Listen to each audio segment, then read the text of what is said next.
Go. All right. What is going on, everyone out there? Welcome to episode number 14 of the 22 Shots of Moods and Horror podcast. I'm your host, Jeremy, aka NES Ruler 22. As always, I am joined by my co-host, JP, aka Double Shot Jerry, and the man himself, Moodz616. So, got a full show for you guys tonight, as we always do, back to our usual schedule here, hopping into the news with good old JP, then into answering you guys' questions and answering the question of the week, which is your top 5 favorite endings to any horror film. Doesn't have to be shocking endings or anything like that. It just has to be your favorite endings ever. Then we're hopping into a small mood swings with a new question. Then we'll hop into what we watched, and we'll end the show tonight with a review of Eaten Alive, which should Toby be Hooper's Eaten Alive, his second film. So, yeah. let's hop into it. Go ahead, JP. Okay. First up, we have the news, which I will get to in 1 second. Somebody did ask if we're going to continue the What We Watch segment, and because we didn't have it last week, obviously doing the franchise, and yeah, pretty sure we're always going to have that segment. Seems like it's a good segment. It always conjures up some pretty interesting talk, and for the amount of shitty films that we watch on a regular basis, it always helps. Oh, yeah. So first up for the... Go ahead. No, that was nothing. All right. So first up for the news, we have Hunchback of Notre Dame is becoming, or it's potentially becoming, a 8-part adaptation miniseries called Ugly, directed by Roland Joffe or something like that. Fucking miniseries, man. Yeah, seriously. Right? Like, it's like every week it's like, Yep. Oh yeah, there's another miniseries coming out. Yep. So did you guys hear that they're going to be making a TV miniseries out of a Serbian film? Yeah, right. Just you fucking imagine. Yeah, well, he basically wants to, base it off. I guess the story is going to begin with the birth of the boy to an aristocrat family. The boy is deformed, and his family abandons him by the roadside in a basket, where he is discovered by a couple of traveling actors. They name him Ugly, and then it goes through adulthood and so forth. So it's basically the Hunchback of Notre Dame in a miniseries. I don't know. It's not the worst idea, I guess. It's a story that hasn't been told recently in a big format that I can think of. Mm-hmm. Yeah, I think it could be decent. I guess if it's just depending on budget and stuff. I guess really. Yeah. He's hoping to... Did it say who's going to be airing this? No, I get it did say something about the guy is going to pitch it at the with that one film festival, Cannes or whatever it's called. Cannes, yeah. And he hopes to go into production next year. Interesting. So some news after that. I found this news to be extremely awesome, and it really makes me want to get on the ball with catching up on this series. American Horror Story Season 4 announced where they're setting their 4th season, because it is almost like an anthology series by season by season, where it's a different setup and story each season. My favorite place, mine is a hospital. Yeah, this is carnival themed in the 50s, which just sounds awesome. Really? Awesome. I totally didn't even know that. That's totally cool, man. Yeah, dude. I think that's going to be cool. Really, really cool. So I definitely want to watch the other 3 seasons. I do own the first one on Blu-ray, and I need to get around to checking it out. I know, I'm the same way. Like, I'm very particular with my TV series. I have the first season too, and need to get around to checking that out. I keep hearing from people that I think the second season was a little more light than the first season. Is that the way it is? I'm not sure. I think people were loving season 3, is what I understand. Oh, okay. Yeah, season 3 might have been the best one. Cool. I don't know. I think it's a pretty interesting premise for a TV series, though. Do it season by season. Carnival is awesome. Yeah. Like, that is one of the coolest settings ever. Oh, yeah. Nice. And I guess like some not characters, but actors are returning. So I'm pretty sure they've done that before or whatever, but they're playing like different characters, same actors, different characters. I heard that was actually kind of a complaint with the series. Really, was the same actors going from season to season and just playing different people and stuff. It just kind of wasn't believable a little bit, because I guess once you get to know these characters as who they are in one season, and then they carry over to season 2 or whatnot, I think I can see where people are coming from with that. Yeah. So after that, we have the teaser trailer was released for Leprechaun Origins. We do not see the Leprechaun, but I was actually kind of, I wouldn't say impressed, but surprised at the look of the trailer. I thought the trailer was shit. Yeah, we were having this conversation. Go ahead.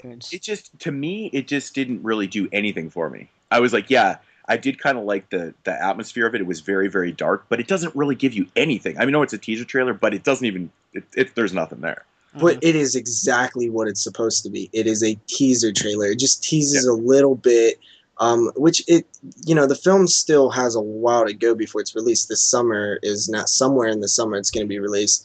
I don't want anything else besides that. I might want a glimpse of the Leprechaun just so I know what I'm dealing with, but I almost think that it's a good thing that they're doing this. They're not really showing you too much. I just wanted to know what the film would look like, and I was satisfied with what I saw.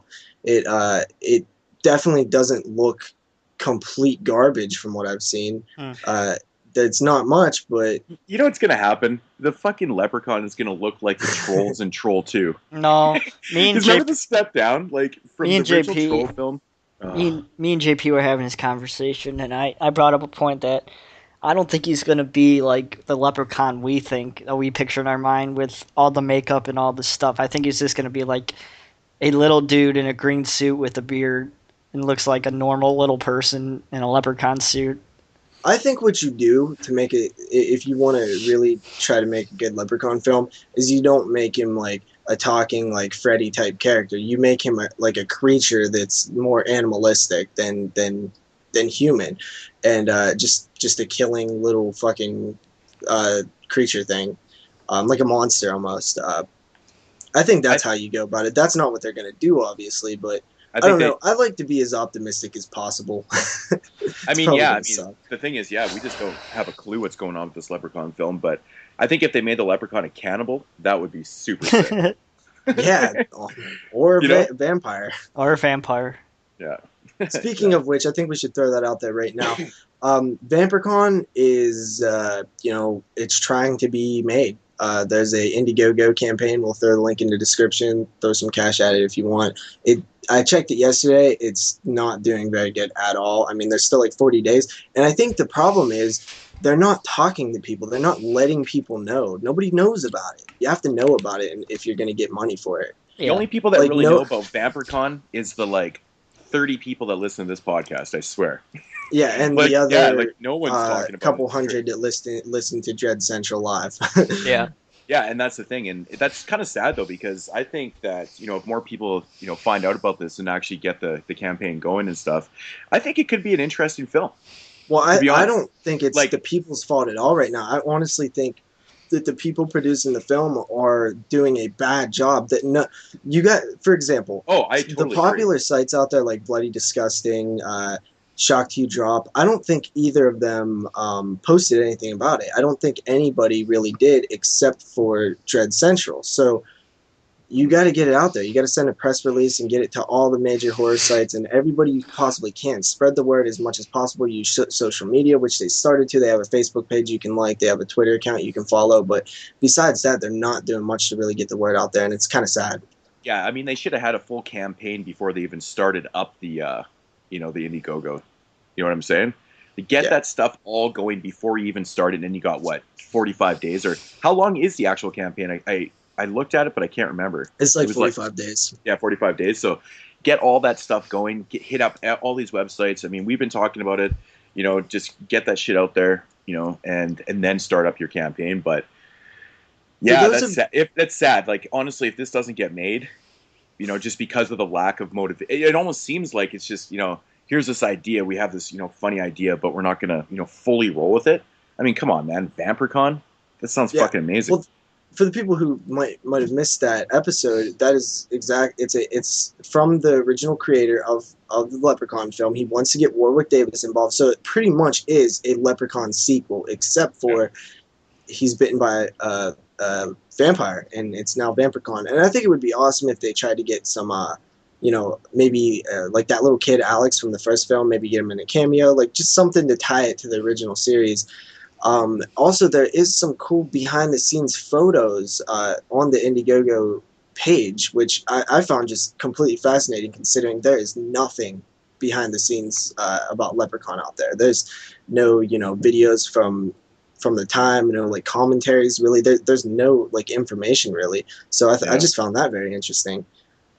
Yeah, that's happening. Leprechaun, Vampiricon, whatever. Vampiricon could happen if they get the word out there more, because right now it's not going that way. So basically what we're saying, people, go check out the campaign, and if you want to throw some cash towards, I can't even remember what the whole deal was, if you throw 5, 10, there's 15. So 15. many different things. I mean, there's, I think like 50 might be like a signed Blu-ray, or it might be 75 or something. I don't know. Yeah, it was something rather. But anyways, everybody knows what that deal is all about, but go check it out. Yeah. After that, we have news that I know is going to excite Moodz for sure, probably Jeremy too, and myself. It's probably going to excite all of you out there. A Christmas horror story. This is going to be a holiday-themed, Christmas specifically, anthology horror film. Filming is underway in the foreign land of Toronto, Canada, as we speak, I believe. Well, that's awesome. So it's obviously slated to come out during Christmas time then? So it would make sense. So it's a Christmas horror story. It's an anthology. It's directed by a few people. Some of the people involved with the Ginger Snaps films, specifically Ginger Snaps 2 and Ginger Snaps 3. It's going to be 4 segments. The first segment is supposed to be about some small town where something less festive is happening at a festival. The second tale is going to be a mysterious disease sweeps across the North Pole, transforming Santa's elves into ravenous, flesh-eating undead, and Santa and his missus wage a desperate battle for survival. It's going to be like a zombie elf tale. And then they do have the other 2 tales. There's the Krampus, which is, the like evil, like demon holiday thing. And then the third one is something about people looking for a Christmas tree, and they end up going on to some crazy guy's land or something. So yeah, it's going to be interweaving tales from what I hear. It sounds fucking awesome. I love Christmas. I love anthologies. I love the idea of a holiday-themed anthology. Another one. Yeah. Yeah, it's super sick, man. That just sounds so inviting. Can't go wrong. All those little storylines sound awesome. Sweet, man. They sound super sick, man. Super sick. Yeah, for sure. That sounds like something to keep on everybody's radar, guys. Yeah. Nice. After that, we have the documentary for Hellraiser 1 and Hellraiser 2 completed its filming in the UK portion of the documentary. Now they're going to be moving to the United States to interview Clive Barker and Tony Randall. So it's just going to be a documentary on the Hellraiser films called Leviathan. They got the makeup guys and the Doug Bradley and everybody. Should be fun, Yeah, man. That sounds cool. It sounds fucking awesome, man. Yeah. As I see Jeremy looking at his tea bottle, what is your drink of choice today, guys? Always my drink of choice. Cold Peak tea, unsweet. Yes. You got to get the peach, man. Got to get the peach. Or the raspberry. Unsweet. Yeah. This will change in about 12 days when Moodz is here. It will all be just fun Coronas. Yeah. What are you drinking there, JP? Budweiser. Oh, that is a Bud. Nice. And I actually am not drinking anything. I just finished up a Tim Hortons steep tea because I'm from the foreign land of Canada. From the foreign land of Canada. So, yeah, I just finished it, so I'm all hopped up on caffeine now, basically, is what it's coming down to. I guess and I'm like hopped down on tiredness because it's like near midnight already. Yeah, exactly. All right, what else, JP? What else? Well, we have. I figured I would just talk about this before the rumor mill starts getting like insane, because this happens anytime Friday the 13th is Oh, talked about. Tom Savini. Yeah, allegedly, this is from Bloody Disgusting, who tracked this down and found out the truth. Tom Savini was at Mad Monster Party in North Carolina, and allegedly he was telling people that he's being courted to direct the next Friday the 13th film. They've later found out through their means that this is absolutely not true, and yeah, that's pretty much it. Running his mouth again. How did that even get like what? Like, he was probably just fucking around because he knows how fans react, and that's exactly what happened. I mean, the second you put Tom Savini in the same sentence as Friday the 13th, yeah, that shit's gonna spread like wild fucking fire.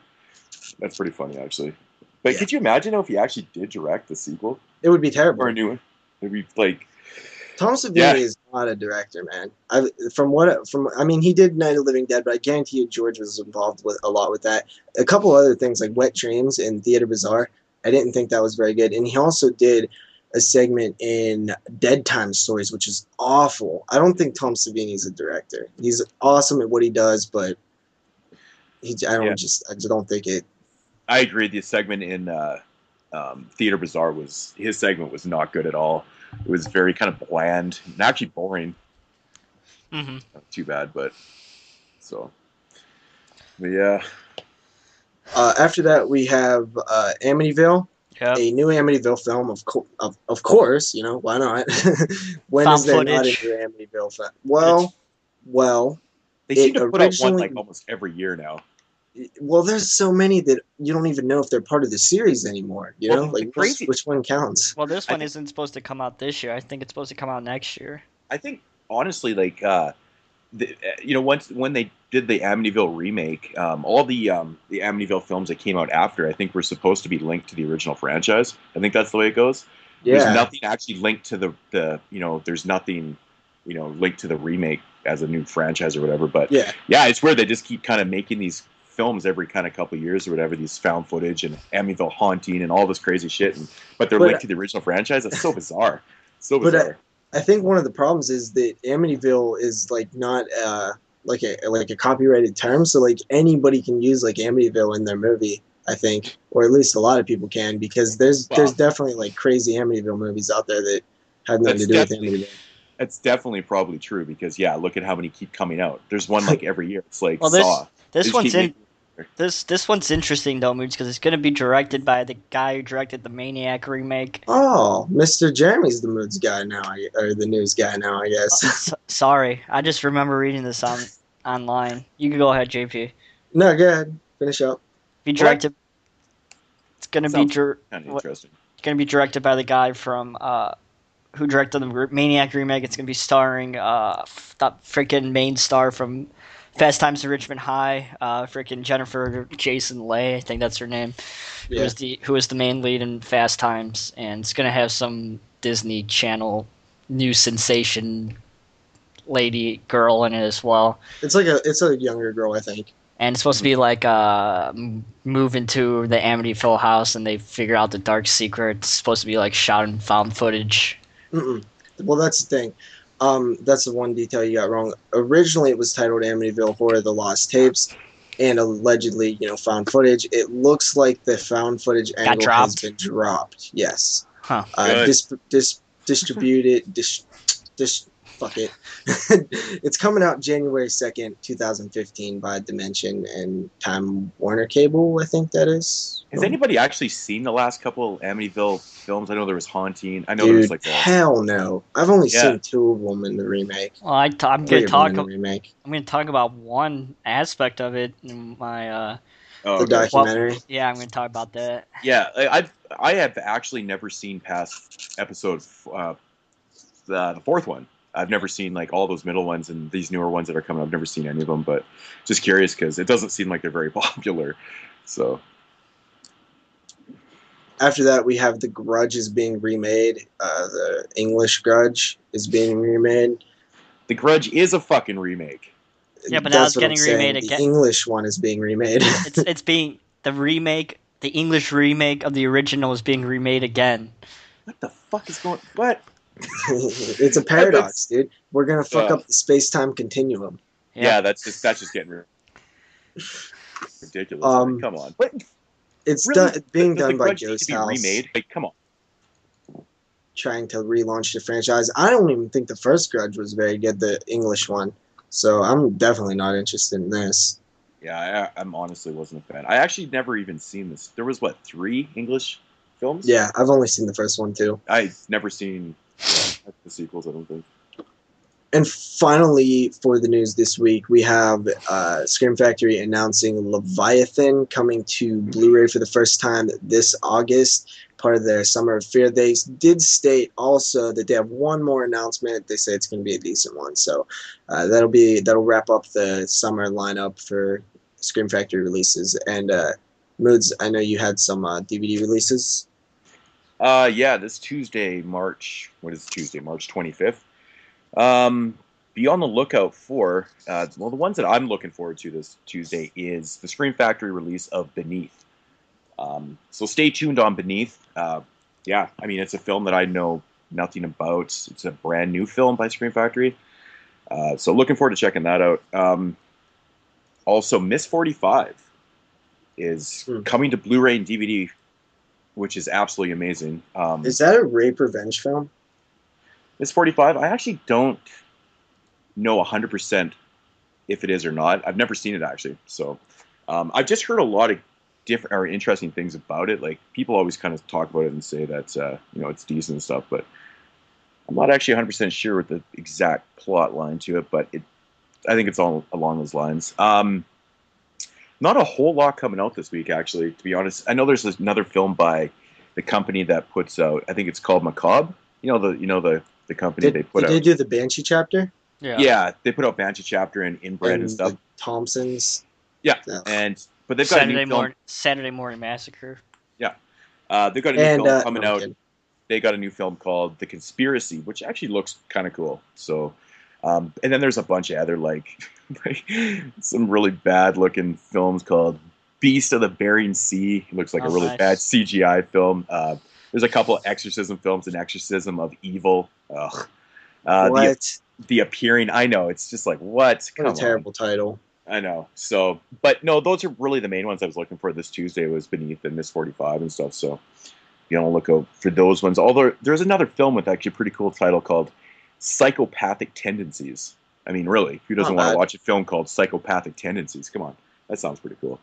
But yeah, this Tuesday kind of it's not that action packed with releases, so yeah. But we'll be sure to talk about Beneath later on in the near future. I'm interested in that one. Yeah. It was it was an original. Was it a Chiller film? I'm not sure. I'm not sure that one was actually. Yeah, I actually don't know if it was. A lot of them are, but I don't think that one was. Yeah. Leviathan, I like that release. I like that film. That's the one with Daniel Stern, right? Leviathan's a good film. I was a little more surprised that, that they're going to be releasing that, but it's a cool title for them to release, I guess. I mean, I think it'll look good on Blu-ray. Yeah. Hopefully. All right. So yeah. Anything else? No, that's it for the releases. All right. So let's move into the questions that were asked this week over on our last episode and over on the Facebook page. If you guys haven't followed us over on Facebook, please do. Go search up the 22 Shots of Moodz and Horror fan page and ask to be invited to the group. And we usually add you guys right away. Go over there. Lots of fun conversations and shit like that. So who wants to read the questions? That group page is fantastic. I love it. Yep. Yeah, keep up the good work. It's very busy over there. Very active. I like it. Very active. Are we doing the top fives or the questions first? Questions. Okay. So not very many questions this week. Zach asks, what's our favorite backwoods cannibal movie? Gotta be Texas Chainsaw Massacre. Yeah, the first thing that came to my mind for cannibal films is always TCM and Cannibal Holocaust. Those are always the first two films that always come to my mind. Two of my favorite ones, anyways. If we want to look at something a little newer, I actually really, really enjoy Wrong Turn 2. I I love Well, that that's film, the man. second I mean, one I thought of was Wrong Turn. I meant like if we want to get into like little newer films, but Mm-hmm. there's a lot, man. Cannibal films in general. Not maybe this isn't really a backwoods one, but Ravenous is just a Yeah, fantastic Ravenous. cannibal film, man. Shout out to my film professor for showing me that film, man. That movie fucking so good. Yeah, I'm so Fucking love that film. I'm so excited for the Screen Factory release of that. That's just going to be outstanding, man. It's such an underrated movie that nobody talks about, which is such Yeah, a I've never shame. even heard of it before this announcement. So It's such a shame. It's such a fucking awesome film. I think it's because the time it came out, like, in the late 90s, like, horror was, especially cannibal films in the 90s, like, how many cannibal films can you really think of? a Civil War cannibal film, nonetheless. Yeah, totally. Yeah. The setting and the time, that film is just so unique, but yeah, it's I agree, awesome. highly underrated. There's so many people have never seen that film. It's crazy, so, yeah. Sweet. Lost Witch asks us, a movie you want in your collection but you can't seem to get, and this one was easy for me. It's Tales from the Hood. That's something I've been wanting forever, and Clown House. I can get it if I really, wanted it, but I do want it. I just don't want to get that version because I have a feeling it'll get it like Blu-ray, like as soon as I get it or something. Yeah. That was an easy question for me too. The very first thing that comes to my mind is Nightmare. The Code Red release of Nightmare. I just cannot find that film for a good price, man. I'm not paying. We always talk about that. Yeah, I just missed the boat on it when it came out, and it went out of print so quick. Like, it was just wow. But yeah, that's definitely one I wanted in my collection. Yeah, Clown House for me. That's doubt. like that might be like tied for my Tales from the Hood one. I like Clown House, and it'd be awesome to have that film. And unfortunately, that one's probably one of the films that is like least likely to get a release. Yeah. Out of all the ones I can think of. Another film is Mosquito from '95. Ooh, I want that so much. Yeah. And it sucks too because that Clown House might not get a really good release again, but it sucks because it's an MGM film. Yeah. You think that Scream Factory is. I mean, they've obviously probably looked into it because I know a lot of people have mentioned it, like even on the fan pages and stuff. And Moodz, there's a Nightmare on eBay right now for $34.99. Also, I think that MGM might not even want to let somebody release it because it's still under their name too. Mm-hmm. So it's just it's a touchy subject, man. I mean, the kid in the film, like you're showing the kid that was molested, so it's kind of a little bit different than just because it came from Victor Crowley or fucking Victor Salva. Victor Crowley? Wow, dude, that was awesome. Victor Crowley. Yeah, it's such a shame, but that would just be absolutely amazing if Scream Factory just all of a sudden one day just maybe that's their surprise announcement, Clown House. Yeah, but who knows? Crazy. That'd be cool. And the last question from Corey Jones: What do you guys think is your favorite Alien ripoff movie? His is Creature. Mine is actually Leviathan. Wow, favorite Alien ripoff film. I'd actually have to think about. Yeah, there's actually so many of them. It's just ridiculous. There is. One film. What did he put? He said Creature. Yeah. Man, that's actually one of my favorite ones too. Man, Roger Corman's Creature. It's such a campy, cheesy, low budget film. Man, that is a really good choice. That's a great one. Yeah, I don't know, man. Jeremy, you got one? I'm looking at my movies trying to think of one. Leviathan, I think Leviathan really like plays on like a lot of the things that Alien was doing, kind of the claustrophobia and some of that stuff. Towards the end, I remember it really feeling like Alien-ish. Yeah. Leviathan's such a good movie. Very cool stuff. Yeah, I don't know, man. Creatures, like, honestly, the first thing when you said Creature, I was like, totally. That's an interesting question. Oh, I know one. Jason X. Leprechaun in Space. Come on. Please no. That's just Well, oh man, I can't even think about that film anymore. But that is the questions for this week. I believe we're gonna hop into the top 5 now. Correct? Yep. yeah. Am All I right. reading them? Are we Right. gonna read off first, or? Well, let's go Yeah, with well- theirs first. Yeah, we'll go with there. So you can list them off. Jack Rips coming in with, I believe, his first top 5. Well, first off, the question from last week was your top 5 horror film endings, and that was applying to everything. It didn't have to be a shock or a twist ending. It was just your personal favorite endings. So who knows? I mean, yeah, it doesn't matter what they are. Yep, So exactly. Jack Rips coming in with, I think this was his first top 5, right? I don't think he's participated before. I don't know if Cody has that. Yeah, I'm not sure. Number 5, August Underground. Not Nice. a huge fan of those films.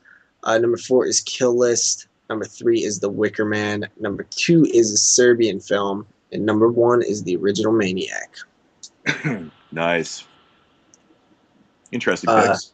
Yeah, definitely interesting. And ones that I wouldn't have expected, like maybe any of those, maybe Maniac. Emperor Corndog goes with number 5, Halloween 78. Number 4, The Shining. Number 3, The Texas Chainsaw Massacre. Number 2, Maniac. And number 1, Evil Dead 2. Cool. Then we have Martin VP. Number 5, Night of the Living Dead. Number 4, Bedeviled, which I was surprised to see on there. You know, that's kind of an interesting newer film. Yeah. Number 3 is The Mist. Number 2 is Martyrs. Number 1 is El Labyrinto del Fiano. Fuck this. Google Translate that. I'm actually not even 100% sure what that is either. Yeah. I didn't even know. What's funny is I didn't even look at that until right now before I was about to read it. Like, I didn't pre-know that was going to happen. Yeah. Zach comes in with number 6, Frontiers. Number 5, a Serbian film. Number 4, Sleepaway Camp. Number 3, the OG Texas Chainsaw Massacre. Number 2, Martyrs. And number 1, The Devil's Rejects. Yeah. Yeah. Man, these lists are all so different. Yeah. Yeah, they are. They are. Then we have Andrew. Number 5 is Child's Play 2. Number 4 is The Devil's Rejects. Number 3 is April Fool's Day. He thought it was genius. Don't get the hate. Also, I forgot to mention, Zach said that he forgot Saw, so I don't know if he would have included that or not. Number 2, Sleepaway Camp. Number 1, Halloween. Then we have Lost Witch, who has number 5, Maniac. Number 4, Opera. Number 3, Stage Fright. Number 2, Evil Dead 2. And number 1, Pieces, for the weirdest ending ever. Then we have Rich over at thedevilseyes.com. He put April Fool's, the 80s one, at number 5. Number 4 is The Mist. Number 3 is Valentine. Number 2 is My Bloody Valentine 3D. And number 1 is Buried. Then we have... Interesting. Very interesting. Yeah. Buried Then we is a have- fucking awesome movie. Then we have Andre. Number 6, Sleepaway Camp. Number 5, Halloween. Number 4, Friday the 13th. Number 3, Carrie. Number 2, Nightmare on Elm Street, which surprises me anybody puts Elm Street on their list, because I find Elm Street, the original Elm Street's ending, to be like kind of bad. Yeah, it's the Yeah. only problem I have with the original Elm Street. Like, the only one. And then number 1 is Halloween 4. And then also we have W Doubles, who has number 5, A Nightmare on Elm Street, which once again surprised me. Number 4, Friday the 13th, which also kind of surprises me, because when I think of like my favorite endings, Friday the 13th isn't, near it, but apparently it's a lot of people's favorite ending because it pops up kind of frequently. yeah. Number 3 is Sleepaway Camp, which also pops up frequently. Number 2, Invasion of the Body Snatchers 78, and number 1, OG Psycho. Yeah, that's a great. And that's all of them. Invasion. Psycho, great choice, man. Sleepaway Camp, great choice. There's a lot of great choices on there. All right, so you guys want to get into your list? Yeah, I have a feeling Sure. my list is going to be kind of different. All right, you can go. Me? Yeah. All right, number 5 is Halloween 3. I love the way it just ends. It just ends, and you're like, dang. I love the ambiguity of it. Number 4, Sleepaway Camp. Of course. I mean, it's one of the most shocking endings ever in horror.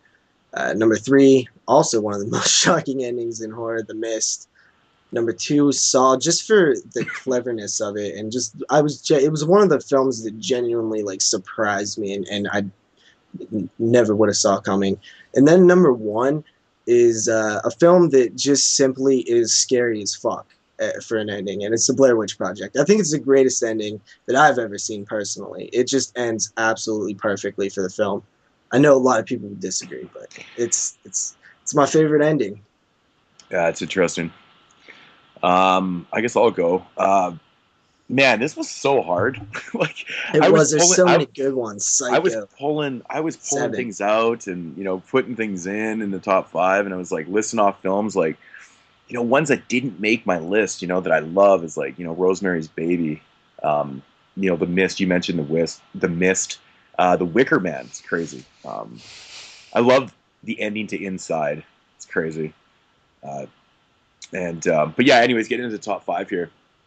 Now this might actually kind of shock some people, but I really love this movie, and I think the ending was just like, whew, wow. And that's a Serbian film. Wow, the ending is so fucked up, like it's just crazy shit, but it's so memorable because, yeah, I obviously not going to say anything. Number 4 is Cemetery Man. I got to say, Cemetery Man has probably one of the most bizarre endings to a film ever. Like, it leaves you going, what the fuck? So far, two films I have not seen. Yeah.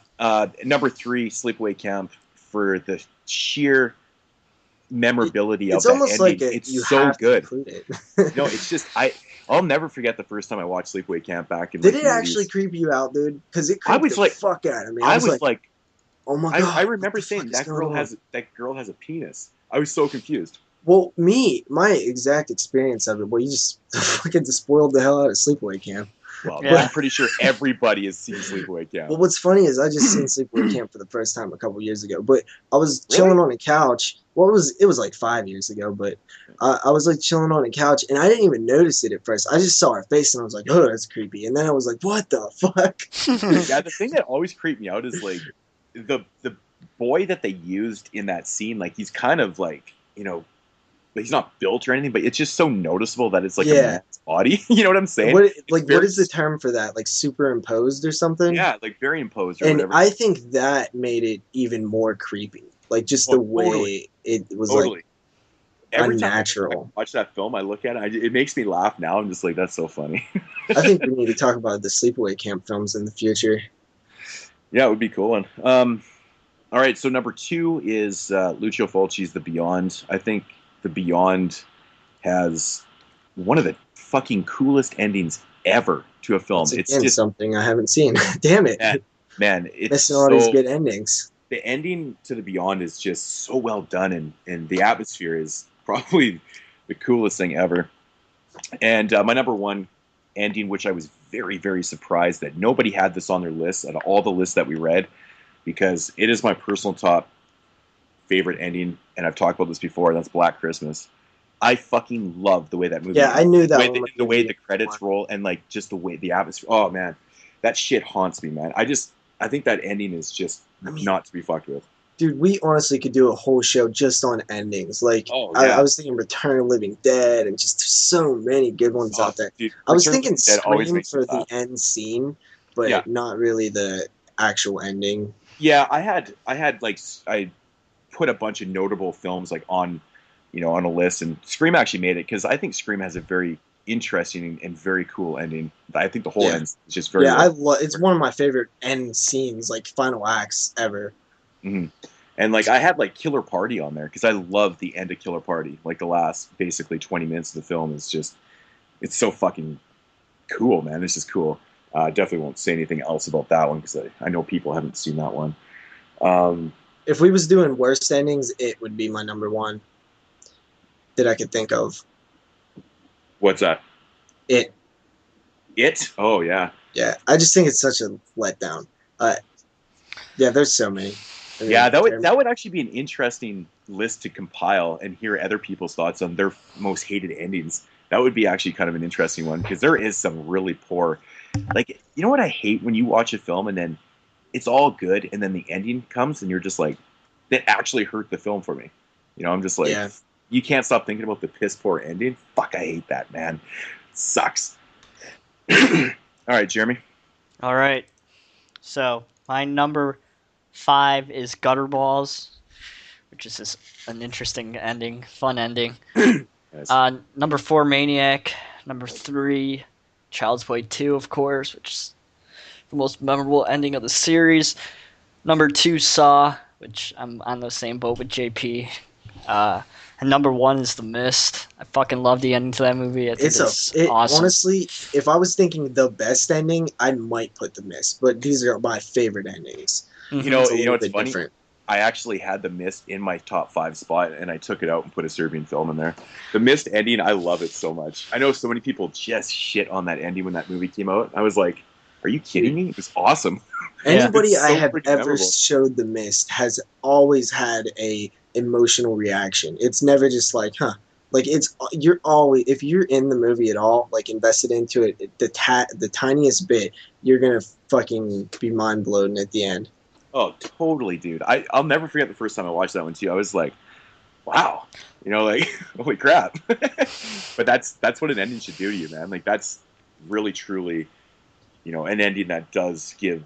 And what's even honestly, if you don't get a little bit emotionally kind of like, like holy shit, there's something fucking wrong with you, man. Yeah. Because that's pretty fucking it's crazy. So. Yeah, and what's even crazy is it's not even the ending from the original story. Yeah. Mm-hmm. Yeah. That's cool. So yeah, that's our things. What about next week? Next week, the question for next week, and this was actually stemming from a conversation I was having with a guy at work, because he was asking me about, like new zombie films, and I was like, we got talking about zombie films in general, and how the zombie genre has become so watered down, and like, I mean, there's 26 zombie films released every week, and they're very fucking hit and miss. Some of them are good. I will give props to some good newer zombie films, but a lot are very watered down and kind of cliched and just boring. So he asked me, he's like, and he was telling me his favorite zombie films and stuff, and pretty much everything that he listed off was like pre-2000, and I was like, yeah, pretty much all my, like, 2 of my favorite movies ever made are zombie films. And he's like, well, can you recommend anything newer for like a really good zombie film? So from the 2000s. And I was like, perfect. You just gave me my question, buddy. So my question is for next week is your top 5 zombie films post 2000. Now I got a question. Does Infected count? Like 28 Days Later? I mean, if you personally lump infection films into zombie films, sure, why not? I mean, I'm not going to be too strict with this, but yeah, I mean, in a way, it kind of is a zombie film, but it's, some people will It's argue really that, format. It's not just what it is, like it's kind of the whole format of the film, and they're very similar. Just because they don't directly die and come back to life, it's a little tiny rule that differ, is the difference. Yeah, so the question is your top 5 zombie films post 2000. So pretty much the new era of zombie films. Yeah, and I was actually kind of thinking about it myself before, obviously, the cast and stuff. And I'm going, wow, there's some good ones and there's some really bad. Like, it's actually kind of a tough question. So I'm really going to have to actually think about it. It is a hard one. Yeah, I'm thinking of like 1 or 2 off the top of my head, and I'm struggling a bit. So I'll definitely look into that. That's a good question, dude. Cool. Yeah. So, anything else from MoodzSwingz? I believe convention talk. Basically in the light of Cinema Wasteland coming up, me and Jeremy are heading to Cinema Wasteland. We got in this discussion briefly before the cast tonight, and we were talking about convention and what are your guys' thoughts on autographs, like signing stuff. I personally, I think the autographs has kind of gotten a little crazy with the prices now. It keeps kind of going up and stuff. But the way I look at it though is if you go to a table and meet, say, fucking Lloyd Kaufman, and say you buy something, I think that basically, getting an autograph for free at that point is probably not too far off. If you're not going to purchase anything, I can see, paying some money for the autograph and whatnot. But that's just my thoughts. Like, if you're purchasing something there at the table, I think the autograph should technically be free because, you are supporting them too. But that's just my thoughts. At least a smaller charge. Exactly, or a smaller charge. But like, this is crazy, charging $30 for autographs and stuff, and you go and buy some kind of swag from their table, and then they're still charging you $30. Like, holy shit, man! it adds up, man. Yeah, I never buy any swag. I just fucking bring my own shit. So I understand paying for that kind of stuff, but like, I totally get what you're saying. But yeah, I mean, if I was at the Trauma table and they had a movie that I didn't have, I'd probably just buy that shit, Dumpster right babies. Yeah, so if they had a copy Dumpster Baby, I'd totally just grab it from the table. But generally, I think most people do have an idea of what they want to get signed, and they bring generally their own copies of things, like your Laserdisc signed, and in certain DVDs and Blu-rays and stuff. But yeah, I mean, I think most people are going to bring their own stuff. So, but who knows? Mm-hmm. And that's what they're there for. They don't fucking come, some stuff, they kind of come to meet us, but like, they're there to make money too, so I totally understand, charging to get shit signed. Yeah, that's like I've never been to a convention or anything, but I never really understood the complaints about people charging for autographs, because you don't have to buy it. They're not forcing you to buy an autograph, just if you don't want to pay that money for it, then just don't. I think some of these people, they've been in one film and they're still riding that. And like a lot of people that kind of clown on people for that, but I don't really think it's like a big deal. Like, let them have that, man. Let them have that. Why can't they have that one little thing? I have nothing against, charging for, the autograph Linda stuff. Blair is just, I do think that the price here, so I do kind of have a problem with. Don't get me started with Linda Blair, please. I mean, Linda Blair charging... No, that's not even that. It's not even that with fucking Linda fucking Blair. It's you go to her damn table, and she talks to everybody for like 20 minutes, and you're in line for like 7 hours because she doesn't shut the fuck up and just sign the shit. She has a full conversation with the person that she's talking to. Yeah. It's just so annoying. And then she charges for an autograph, and then if you want a picture with her, you have to pay even more to get even just a picture with her. Most people, everybody I've met besides her, if you pay for an autograph, they'll love to take a picture with you for nothing. Besides Linda Blair, who charges you $25 just for a picture on top of the autograph. See, I think that's highway robbery right there. See, that's crazy. And didn't you say you knew somebody, Moodz, who was like taking pictures, and she was in the background, and they made her delete the pictures? Yeah. Beyond the Realms. Yeah, they were talking about that a while back. Yeah, Jason and Horseball, they were actually telling a story about this convention that they were at, and they actually witnessed this happen. It was fucking they were in line for Linda Blair, and a couple of the fans or whatever snapped pictures of Linda Blair, and she sent her goons into the crowd to get these pictures erased and stuff. And then they even had people thrown out too. I was like, holy fuck, that's so extreme. I think we talked about this on the cast before. I think we might have, but I always remember that story because it's just, wow, that's some real shit right there. Like, you're getting pictures deleted, you're getting people tossed out. She's like the only one that does it too, which is funny. Man, when they were telling this story in one of their videos, they called Linda Blair a cunt like 40 times in this video. It was fucking so funny. In my opinion. They were like legitimately pissed off. They were like legitimately pissed off, and I that video was so genuine because they're just like, fuck Linda Blair. Yeah, if they're the story they're telling, if it's true, which I have no reason to believe it's not, then true. She definitely is a cunt. Yeah, and I feel bad giving her my $20, even though she doesn't keep any of the money. It all goes to her freaking animal rescue donation thing that she freaking is in charge of. So none of the money, she doesn't keep any of the money. It all goes to her charity. I think it has to be fair to mention that too.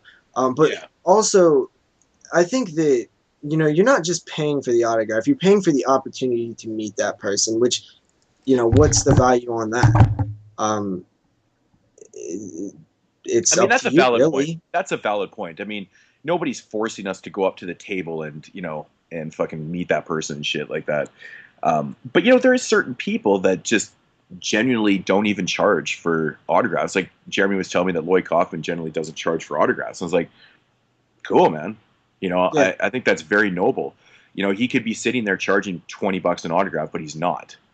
You know, he simply isn't charging for it, which I totally respect. But I understand where people are coming from too. You know, we're there to see them, and like you said, we're paying for the opportunity to meet them. So, you know, But you also have to look at it like normally, like for someone like Lloyd Kaufman, I think he's there for different reasons than Spider from Return of the Living Dead or whatever. You know what I mean? Like Like Lloyd's there I heard as Lloyd doesn't charge.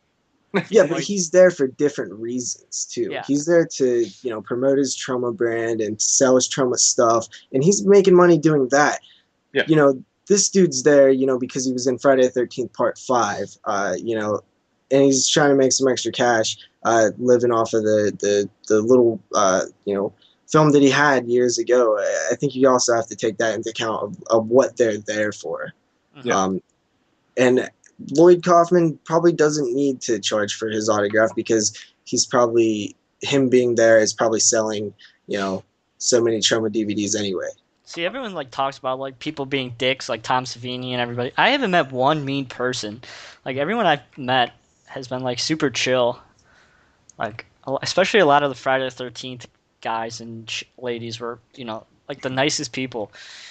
I think another thing that it is even if it maybe isn't somebody being a dick, that if they just see them do something that is maybe not so bad under normal circumstances, but because they hold them in such a high light, that the littlest thing can kind of make somebody upset who really looks up to that person. It's really easy to kind of upset a fan instead of just some random person. Mm-hmm. Yeah, like Richard Boone was like the nicest guy I've like ever met in my life.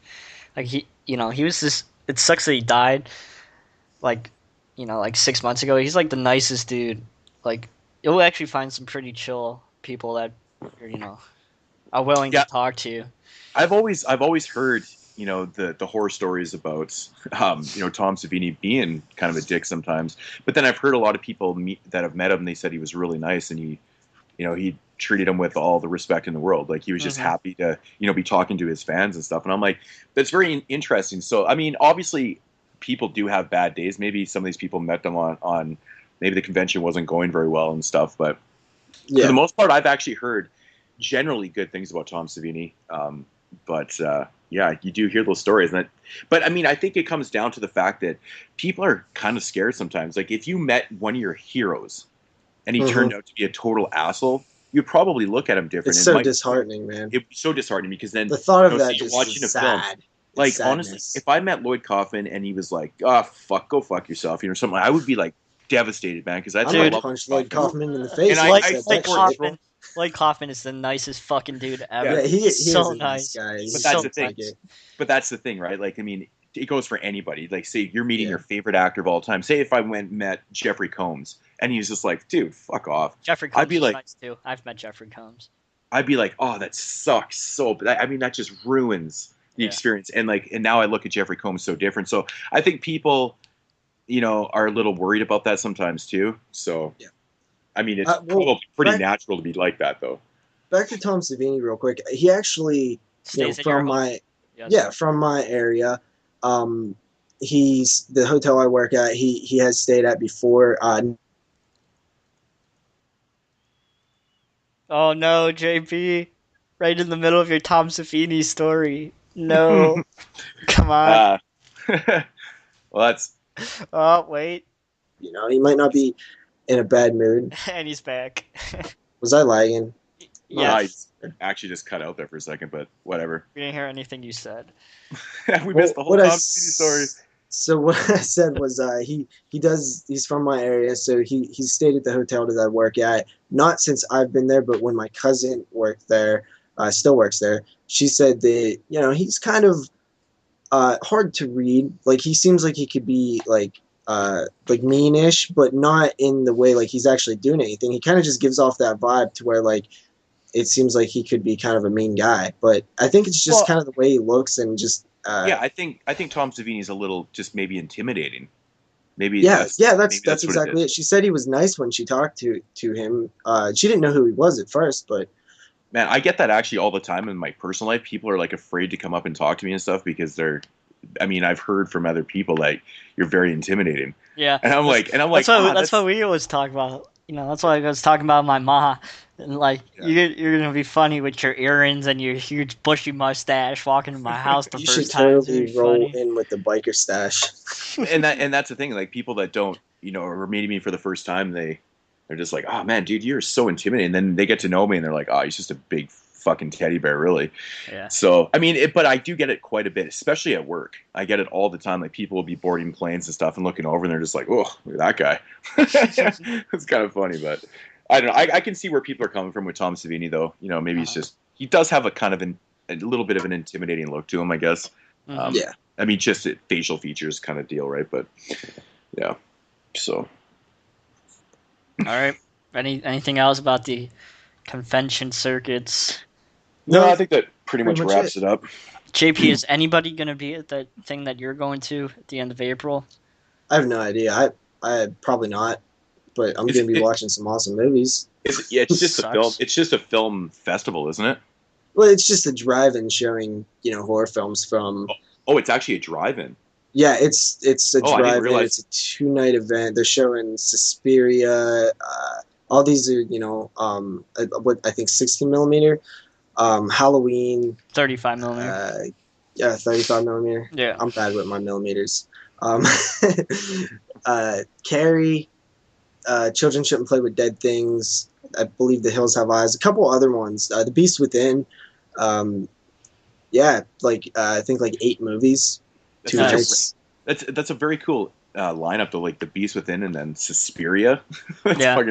that's totally random, but very cool though. I've seen Halloween in 35 millimeter, and it's an experience that it's definitely not something you should miss because seeing the grainy Yeah, I'm awesomeness definitely of Halloween is I'm awesome. definitely Yeah, going that'd be on cool. one night. I'm not sure if I'm going to go for both nights, but the night that I'm going on, they're playing, I believe, Halloween, Phantasm, Nice. Children Shouldn't Play with Dead Things, and The Beast Within. I think those are the 4 for that day. Nice. So awesome, man. That's a good lineup. Yeah. Yeah, it is. I'm excited. I'm really excited because I've not seen anything besides Halloween on digital a couple months ago, last Mhm. October, and I've not seen any. I'm just so excited to see these classic films in a drive-in. It's gonna be so awesome. Yeah, it sounds awesome. Q. Yep. So that was an interesting discussion about conventions and the circuits. I bet you a lot of you guys, have some of the same opinions that we do. So let us know what you guys think down below. And yeah, so let's move into the next segment, of course, which is what we watched, and we'll be talking about some films, and then have a pick of the week. So who wants to start first? I'll start. Okay. Yep. The first thing I watched is actually not a movie, but since my what we watched is so short this week, I figured I'd throw it in. I've actually watched the second episode of From Dusk Till Dawn, the series, and I gotta say I liked it more than the first episode, which I also liked. So honestly, it's kind of surprised me. It's pretty entertaining so far. You have to get. It's much like the Bates Motel series, where you just have to get used to different characters playing these. Different actors playing these characters in different, setting, and it's just a little different. And to some purists, it's gonna bother them a lot. But to me, I can look past that stuff, and I can kind of disconnect from the original series and kind of take it as its own thing. It's interesting that they kind of film it almost like they have flashback scenes where they'll mention something like, "Oh, you shouldn't have started shooting everybody at the bank" or something, and then it'll go a little bit, and then it'll eventually show that flashback, kind of almost like Tarantino-ish or something. Man, these characters are really, really fucking similar. The guy who plays George Clooney's character is, I don't know who the hell else could do a better George Clooney than that guy. It's insane. It really is kind of impressive. It's pretty much the same story though. It's just a longer version of it, and it's kind of a little different. But we've seen a vampire finally, and it's kind of cool, like how it kills somebody. It has these like fangs that come out, but it's almost like a mosquito-ish thing. It's just weird. It's cool though. I really like it. It's way way better than I was expecting. I had very very low expectations based on the trailer and everything. Yeah, I think I'll probably end up checking that out once it comes out on DVD and then drops down to $7. My only piece of advice is disconnect. You have to disconnect the original film series. Well, I kind of figured that you would probably have to do that. So Yeah. I guess that makes sense, but yeah. It's just, man, I seriously cannot fucking believe how many TV shows are coming out. Like You know horror what, though, related. man? I kind of like many. it. I haven't had very many bad experiences with these things. Like, I Well- love Bates Motel. And that's the thing. Like I mean, like I said, I'm very particular when it comes to TV shows, and like if I sit down and watch one episode, I pretty much have to watch like the entire season kind of thing, you know. And it's just it takes a lot of time to get into these shows and stuff. Like I still haven't even gotten into American Horror Story and stuff, but with all these other ones coming out that I want to check out, like you keep saying Bates Motel's pretty good and stuff, and I eventually am going to check it out. So it's going to be like a lot of viewings. It's going to be a lot of time put into this with all these TV shows. I have It's just so one after many another. shows, man. There's just I have one after another. It's crazy. I have like 25 seasons of stuff that I have on DVD that I'm like struggling. I'm almost finally finished with Fresh Prince season 6. Yeah. So, but yeah, it's good. It's good to hear that the From Dusk Till Dawn's actually, I mean, worth it's checking not out. amazing, but it does have some decent cinematography. There was a scene specifically where the RV, like I said, it's kind of similar. The RV with the family is going across a road, and there's actually you see it, and you kind of are watching it, and then you realize you're watching it through the reflection of a lake, and it's like, whoa! I thought I was looking at the real thing. It looks good in certain spots. It's definitely way better than I thought it was going to be. Yeah, that's super inviting. I've really got to get on Bates Motel though, because remember when we were talking about Bates Motel before, and I just couldn't get past the fact that it wasn't set like in the 50s, Yeah. Like the whole present day thing was kind of. But I actually just watched I was watching some YouTube videos and I caught I think Mr. Cinema Junkie was talking about it, and at first he had the exact same thoughts as I did. He's like, why in the fuck isn't this movie or this TV series not set pre-Psycho film, so basically late 40s, kind of 50s kind of deal as Norman Bates as a teenager. And he said basically after one episode, he kind of forgot about it. Yeah, you kind of do. And another thing that helps is the motel is still traditional looking. The inside, the furniture, the fridge, it's all sort of old looking. So it definitely helps. You might have Norman Bates using a smartphone and shit, but I know that cracks me up, man. That just totally cracks me up, but yeah, you get used to it pretty fast. Yeah, it's from what I've heard, so that's pretty interesting. Cool. Is that it for? Yeah, that's it for Dusk Till Dawn. Cool. All right, Moodz, you're next. All right. First one I want to talk about tonight is a film from either 2006 or 2007, and it's called Zombie Town. Speaking of new age zombie films, this is a pickup, a complete blind buy like I usually am, with these type of films.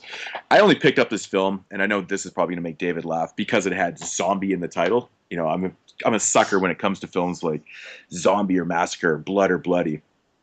But I did read the synopsis before I picked it up, and I was like, you know what, it sounds kind of cool. It kind of reminded me of like almost like a Night of the Creeps kind of deal. But anyways, this movie's basically about these two mechanics that live in this small town. Basically, it's like a real small country town. They're kind of secluded from the city life and stuff. And anyways, basically what happens is there's this zombie outbreak, and it comes down to these guys and their girlfriend and a couple other friends and stuff. They're trying to figure out exactly what the fuck is causing this because there's no explanation for it. And she actually works in like this scientific lab kind of deal or whatnot. But anyways, they kind of find these they're almost like slugs. It actually reminded me of the movie Slugs and a little bit of Night of the Creeps with these little fucking slug things that are getting into like the water, and they're actually they're actually getting into people's bodies, and it's causing them to go fucking turn into zombies and shit. So they're trying to solve the mystery of what the hell's going on, and then once they kind of do figure out what's going on, then they have to kind of contain the situation and stuff. This movie was fucking awesome, man. I was like, this is the best thing about buying films, like straight up blind buys. I live for this, man. When I find a film like this, I'm expecting nothing out of it. It's very low budget, but it was done very well. The story was cool. The acting actually wasn't bad. The setting was really cool. The gore was well done. I was like, Jesus, it had all the elements that I wanted from this film. And going in with very low expectations helped, I guess. But yeah, I really do recommend Zombie Town. It was a really fucking good film. Was it better than Chopper Chicks and Zombie Town? I haven't seen it, but I really like the whole premise of the zombie, like the way people are infected and turned into zombies was due to these like little slug things. It was very cool, man. And actually, how they kind of kill them and stuff. The way they come up with the idea of the method of killing these things off was actually pretty funny too. It's not like a over the top zom-com. There is funny moments and stuff. It's not to be taken serious, but it's not like a ridiculous zom-com. It's actually really well written. So who released it?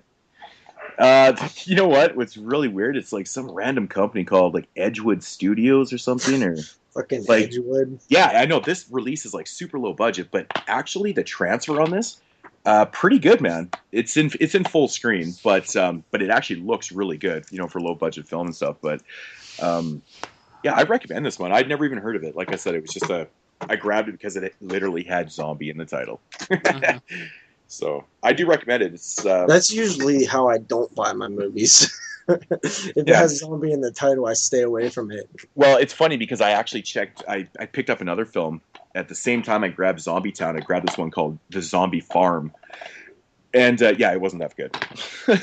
See, it's like 9 out of 10 of those are like terrible. Yeah, but yeah, Zombie Town. I don't know if you guys can find it or whatever. I do recommend giving it a watch. It's pretty fun. You guys didn't give your ratings. Oh, actually, if I had to rate, well, mine was Town, a TV series, so yeah. Yeah, if I had to rate it, I'd probably give it a solid, probably 8 out of 10. Interesting. Really? Damn. Yeah, it was good. It was really good. I was really impressed with it. So to check it out, it's a way better rating than I'm going to give my first movie. All right. Talk about the 2013 release film called The Family, starring Tony Todd, Kane Hodder, and who else is in this? The guy from frickin' Michael Berryman. So it's a pretty great 3 guys, but of course they're only in it for about 5 minutes at the ending. But film basically follows this family that likes to make these horror films, but they're actually snuff films. So it's basically them kidnapping people and making them, turning them into actors on their snuff films. And, there's a lot of commotion in the family, aka the title, between these 2 brothers who are running this this operation of making these snuff films. And it's so fucking stupid, and the acting is terrible. The acting between these 2 brothers are so fucking bad. They look like they're from Duck Dynasty. They got long hair and beards, and they look just like they're fucking idiots. And the way this one guy talks, he sounds like Batman. And it's just it's just a stupid movie. With it has a cool premise about this crazy family which revolves. Way to go, Moodz. Yeah, you sound like Jeremy right now, snapping cases and shit. No, I just dropped. I just knocked over a stack of DVDs on the floor. Sorry, guys. So, it had a cool premise. It's your typical crazy family film, but they add in the element of making snuff films. It has cool practical effects. I gotta give it that. No shitty CGI or anything like that.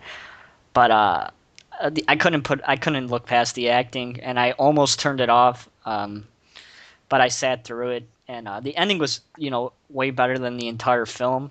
But it did not save the film whatsoever. It's trash. It's put out by Green Apple Entertainment.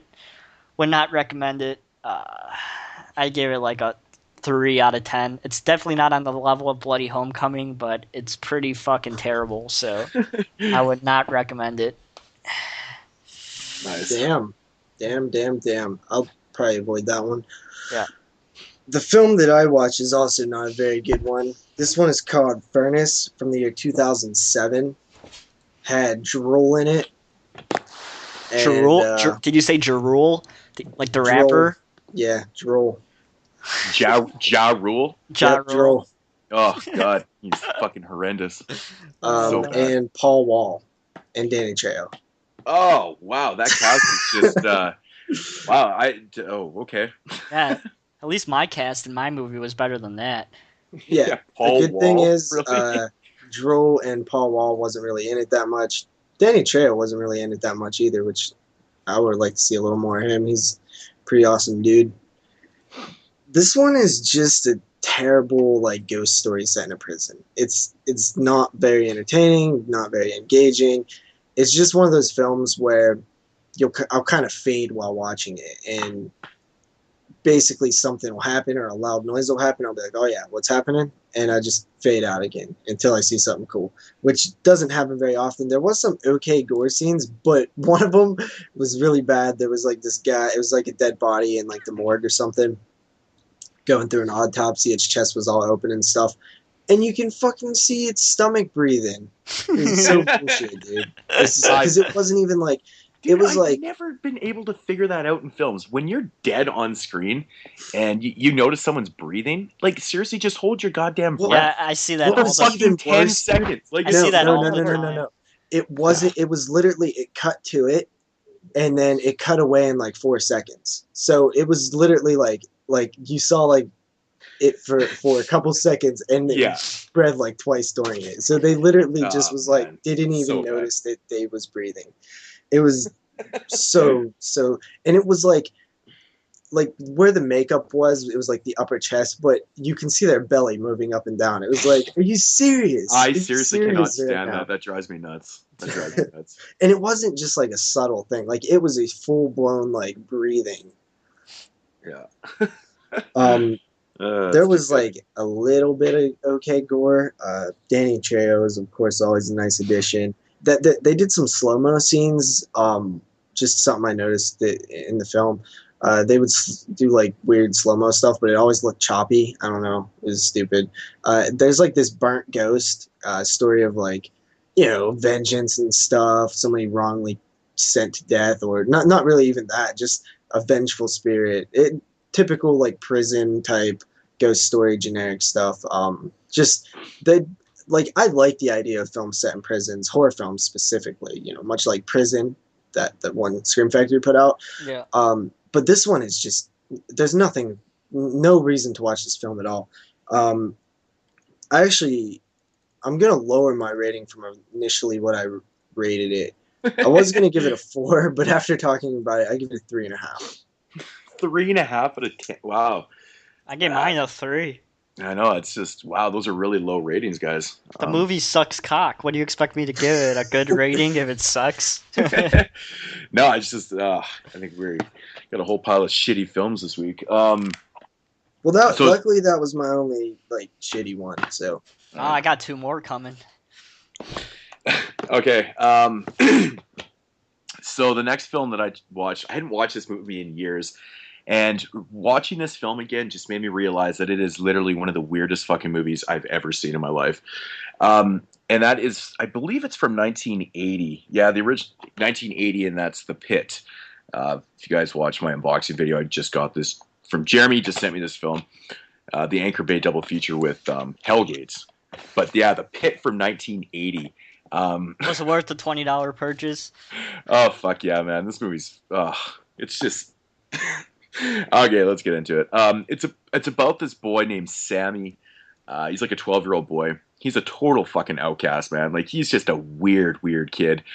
He gets bullied. He gets bullied at school a lot, and he has this like really strange obsession with like sex. Like, he's 12 years old, and he's like constantly sending like his teachers like all these like weird like love notes and cutting out her picture and put in her head like on a naked girl and stuff. And he's just always doing these like really randomly weird things at school and shit. And he's just a weird kid in general, like the way he talks and the way he presents himself and stuff. But anyways, his best friend is a teddy bear that he has. And this teddy bear actually speaks to him.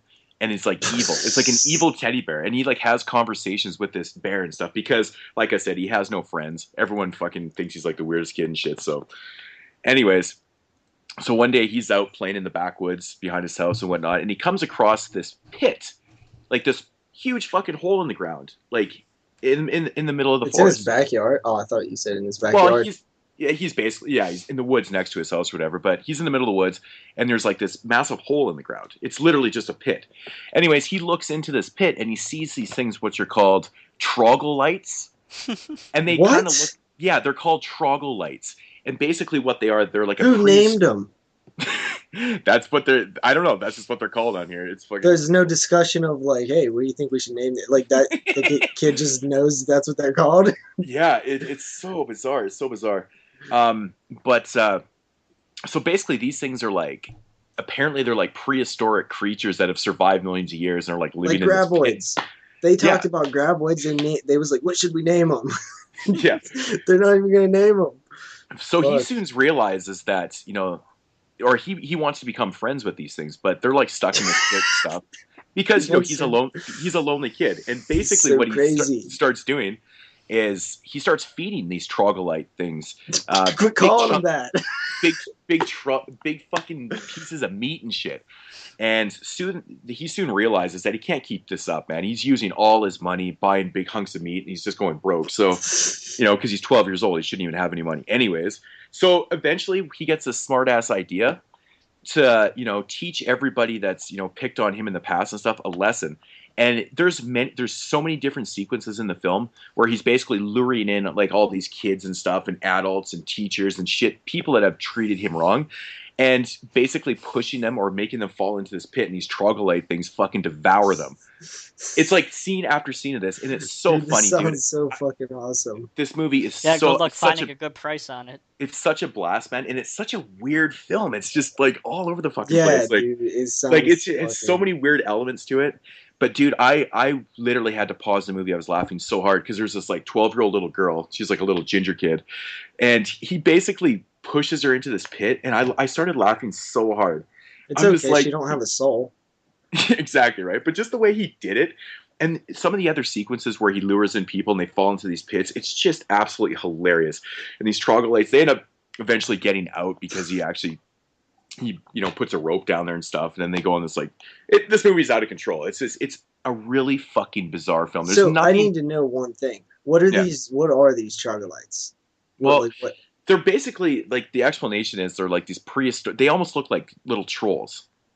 I mean, are they like... That would be the best description I could give. I'm talking about, like, are they like... Is it an effect? Is it like little people in costumes? Like, what do they look like? Yeah, they look like little people in costumes. So basically, like the leprechaun, but with like a really mean kind of beast face. Okay. They kind of they have this like beastie look, but yeah, they're like little people in costumes and stuff, and it's just... This movie is so freaking bizarre, man. There's so many elements to it.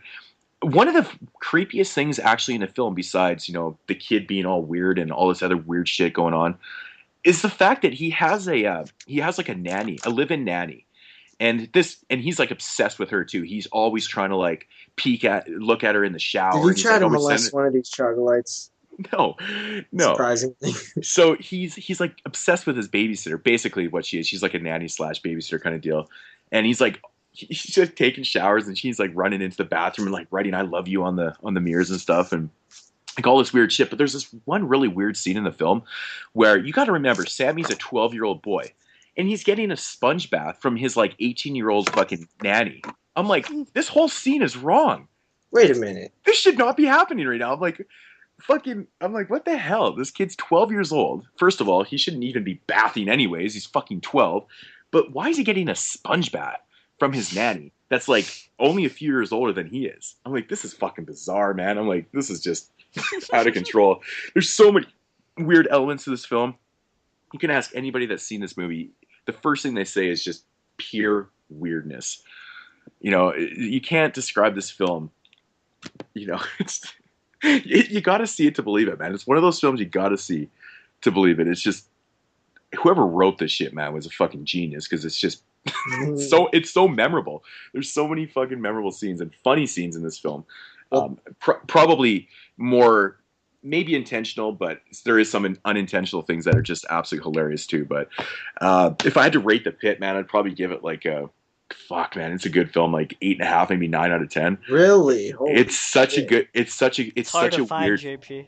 It's such a weird I now film. know what a troglodyte is. So For like originality, like this movie is just one of the best, but definitely a gem. You know, if you can come across this, I think this is the only way to get The Pit. Actually, is in this Anchor Bay double feature. But yeah, if you can ever come across this for right a now, decent I'm price. thinking like The Gate mixed with like elves. Yeah, it's just one of those things, man. It's like, dude, the talking bear is so funny, man. Like the bear like tells him to do things. Oh, it's hilarious, man. It's so funny, and like, you know, he's like that total trouble kid. You know, like his teachers come over and tell his parents, and yeah, I think your kid's a little fucked up, you know, and shit like that. It's so funny, man. I highly recommend The Pit. It was great, so much fun. Sweet. That sounds fun. It is, man. It's just I can't even stop laughing about it. It's honestly thinking about something that I have to troglodytes. see now, but it sucks that it's hard to find. I'll probably have to see it some other means just because I'm really curious now. Yeah, oh yeah. Yeah, it's a different one. All right, my turn. All right. Yep. Gonna talk about the movie I reviewed on Body Bags this week from 2011, starring Jason Mewes, called Silent but Deadly. All right, now. All right, this movie's funny. So, movies basically starts off with these two lesbian Russian mail order brides screwing each other in this farm in the middle of bumblefuck nowhere. And Jason Mewes' character, who's a little bit of a man-child, lives on this farm with his dad, who ordered these Russian hookers from wherever, and he gets caught peeking in on them. So the father goes crazy, and he's determined to kill Jason Mewes' character. And Jason Mewes is going to leave before his father actually gets down there to kill him. But he leaves one of his goats behind, and he has this little sexual thing going on with these two goats that he has. You know, he loves these goats more than life itself. So he leaves one of these goats behind, and his father blows its head off with a shotgun in some of the worst CGI I've ever seen in my life in any films. Not as bad as Hypercube 2, but it's pretty fucking... Dude, Hypercube cannot be the worst CGI ever. Watch The Langoliers. Right. Oh, wow. Yeah, the Langoliers CGI is bad. It's bad. I mean, it has been a long time since I've seen Cube 2, but I'm not imagining the worst CGI ever. Mm-hmm. All right, so after he blows the head off of his goat, Jason Mewes kills his father and flees with the remaining goat that he loves. You know, he's freaking kissing this goat and all this shit. It's fucking weird. Jason Mewes does not say one word of dialogue throughout the entire film. Are you serious? Not one word. But he's he's the main actor. He's in just about the entire film, but he doesn't say one word at all throughout the entire film. So I think that's a flaw, man. You got Jay in your movie. You got to make him say shit. Yeah. So he flees, and he picks up this hitchhiker on the side of the road who ends up working on a film set in this little town. So he goes and he works on this film set, and there's a side story with the police trying to solve this murder, and the deputy is a little person, and it's just fucking hilarious seeing this little dude like running around. You know, you have to see it to know what I'm talking about. It's just really fucking funny, this side story with the police trying to solve who murdered Jason Mewes' father. So Jason Mewes works on this film set, and one day the cook on this film set thinks the goat's for food, and he murders the goat and makes burritos out of this goat. And Jason Mewes finds out and loses his fucking mind and starts killing everybody on the film set. And that's pretty much it. What'd you think of it? Goat burritos? Nice. Go burritos. Goat burritos, man. That sounds a little tasty, I gotta say. What did I think about it? Absolutely not tasty at all. Yeah, it really doesn't. What did I think about it? There was no practical effects whatsoever. Every kill was CGI, and it looked like asshole. Oh, really? Total fucking ass. Crazy. It's definitely not a movie that you should sit down and watch and take seriously. It's definitely a film you sit down and have a few drinks and watch with somebody else. It's more of a horror comedy than a straight up horror film. I'd say. Well, yeah, Go Burritos. Go Burritos. Yeah, that's funny. We'll watch it when you come, Moodz, and you'll know what I'm talking about. Were you disappointed that Jay didn't talk? Just a little bit. I was like watching this. It's like the first movie I've watched since he got sober. Yes, Moodz, I know I have to watch Todd and the Book of Evil. I know. Did you see Feast? Feast? No. Yeah, he's only in it. You've never seen Feast? I have it. I think. Dude, check it out. It's actually the first Feast is really good. I think he was still on drugs at that point. Man, there's some funny ass fucking parts in that movie, man. Yeah. In Feast, oh yeah. But yeah, I was kind of pissed off. It's like, this is the first movie I watched since he's been sober, and I was like, he doesn't fucking say one word. What the fuck is this shit? Why am I watching this? But that heroin's a hell of a drug, dude. But it's okay. It's definitely not something you should like run out and buy. But if you can find it for like nothing, I guess pick it up and give it a watch. It's funny. I gave it like a 5 out of 10. It's just average. It's just average. Well, yeah, didn't blow my nut or anything like that on that one. I believe I am next, correct? Yep. All right, let's see here. I watched, this is, I believe, my last one before my pick of the week. I watched The Collector from 2009. This is my first watch of this film. I've always heard about it. So basically, there's this guy who is doing, I forget exactly what he's doing, but he's doing some kind of work on a house for some people. He's kind of scoping it out because he plans on, robbing it later. We're introduced a little bit to like who he is and his like life story, backstory basically, but it's kind of, they don't go into it too much, which I like. You just get the overall sense of like what's going on with this guy, and then you're thrust into this story, this scenario pretty much. So he decides to go back to this house. He was introduced to the family. We are introduced to the family earlier. They're supposed to go on a vacation or somewhere, and he breaks into this house. And as he's in there, somebody else enters the house, and long story short, there's some fucking crazy shit going on in this house that he did not expect. There's like this dude who's like putting traps everywhere, very like Saw-like traps, bear traps and booby traps and all kind of stuff like that. Booby trap? That's what I said. I said booby trap. Booby trap. All right. So yeah, I mean it's kind of a, there's really not a whole lot of story to tell in this one. There's also there's reveals and stuff like that. I don't want to say too much. I'm sure both of you guys have seen The Collector. Yep. Yep. I love those films. They're really good. They had good kills in it, man. Yeah. I thought the kills were fantastic. One of the things that there are some problems with it that I see that kind of bug me in films like this, but overall, I was kind of, there's a few things. I'll get to the things that I don't like first.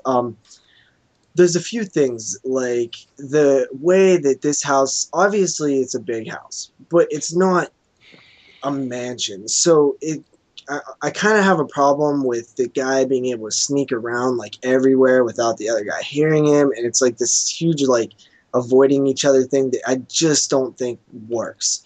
Now they did have thunder that was supposed to kind of block out the sounds of people walking and stuff, but you're gonna run into each other. You're gonna like be making noise. I just don't see that Oh happen. my god, why are you fucking overthinking this shit again? You I didn't always really think that was an overthink. That's pretty. But who cares? It's a It's a movie. Why does it's a it have key to be plot in the film. But why Like does it have to it's a be key realistic? because well, it doesn't have to be, but this film's set up like a realistic film. So if you're gonna set your film up realistic, you have to cover all the bases. It's just part of filmmaking. And I think that another problem is it kind of has this typical moment where the character does, get out of the house, but he has to go back. Like that moment. I just hate those moments in film. It felt very, traditional in the sense of playing by all the Run, regular Forrest, rules. run! Which I Got just think out, like man. why not call the cops? Like why not go run and call the cops? Why go back? Like why not take a stick or something with you? Like when you're going back in there. There's just minor problems. These are minor problems. They're not like big things. I still very much like the film. I love the strongest point is just like the craziness of everything, but it's also kind of a negative too because how did this guy set up all this shit? It's really complex, and it's just like the Saw films. Like it's just unrealistically complex with the amount of planning and getting in there and doing all that shit it would take. But I really did enjoy this one. I thought it was shot really well. There's a lot of scenes where it'll kind of the camera will like go above the wall and transition to the other room and stuff. I love that stuff. It's very just smooth and flowing. But overall, I really did enjoy The Collector. I gave it an 8 out of 10. Nice. Yeah, I like it too. Yeah, it's a fun film. And I actually really like the ending too. Mm-hmm. Like a good bit actually. I was expecting it to not be what it was, and I really liked how it ended. I'm interested in seeing the collection. I saw the Blu-ray for $10 up Walmart the other day. I should have grabbed it. $10? Yeah. Don't be paying that shit. You can get it cheaper than that. You can get it cheaper for that. I might get it a little cheaper, but I'll at least have it that day when I want it. I saw it for $1.50. I'll grab it for you next time I see it. The fucking acid, dude. The acid with the cat was fucking so funny to me. Yeah. This cat gets like stuck in this sticky acid stuff, and then it gets like decapitated. And I don't like cats, so it really didn't bother me. If it was a dog, it would have been sad. All right. Yeah. Another film I watched this week. I'm going to talk about this one. I've watched a lot of other films I probably could talk about instead of this one, but I just wanted to talk about this one because generally when Scream Factory puts out something, I like to talk about it on here. And that is from 1982, the Scream Factory Blu-ray release of The Slumber Party Massacre. Nice. Sweet. Yeah, I mean, the storyline or the plot of this film, it's funny. It doesn't really even have, like a plot. There's basically no motive for the killings in this film and stuff, but it's basically about a bunch of, I think, basketball teammates and stuff. They head to this girl's house, for some partying, some food and drinks and stuff, and then of course this escaped, I guess, killer escaped from the insane asylum. I guess that's kind of the backstory to it. Shows up at this place and then starts picking off these girls one by one, and some of their guy friends also. Yep. I've always been a really big fan of this film. There's really no story to it. Like, you don't even know why this guy's doing this shit. It really is an 80s slasher. This one, it just doesn't have any motive to it. Like, there's no motive and stuff. I always, when I think of this film, I always think of Final Exam too, because Final Exam basically has the killer in that film has no motive for what he's doing at all. So I kind of lumped that into but this film is a very fun film, directed by Amy Jones, which I always thought was so interesting that a female directed this film. I find it pretty awesome, actually. Yeah, it's really neat. There's not. Can you think of any other 80s slashers like that? I mean, not off the top of my head, but yeah, I always found it kind of interesting because this movie at times feels kind of like an exploitation film at times, because there's a lot of fucking nudity in this movie. Yeah, the shower scene is something that I remember from my childhood. Just the beginning of the film.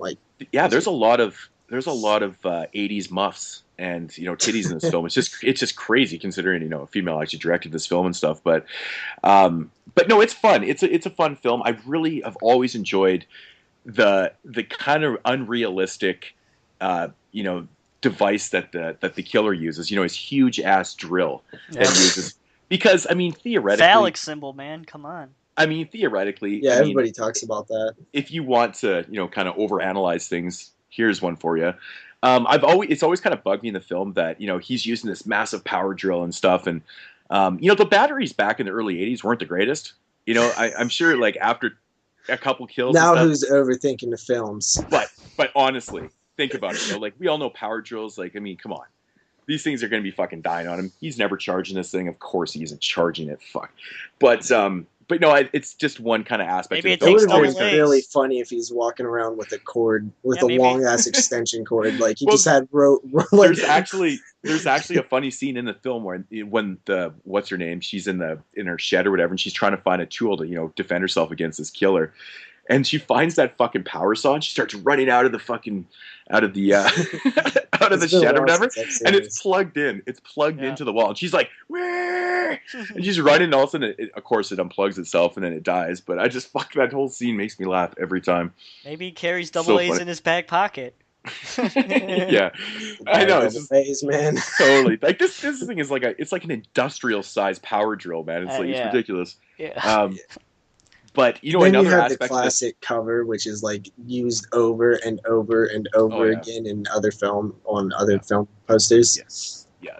It's just a really fun, campy slasher. I mean, like I said, there's no storyline to this How's film. the transfer? The transfer that I was getting to that.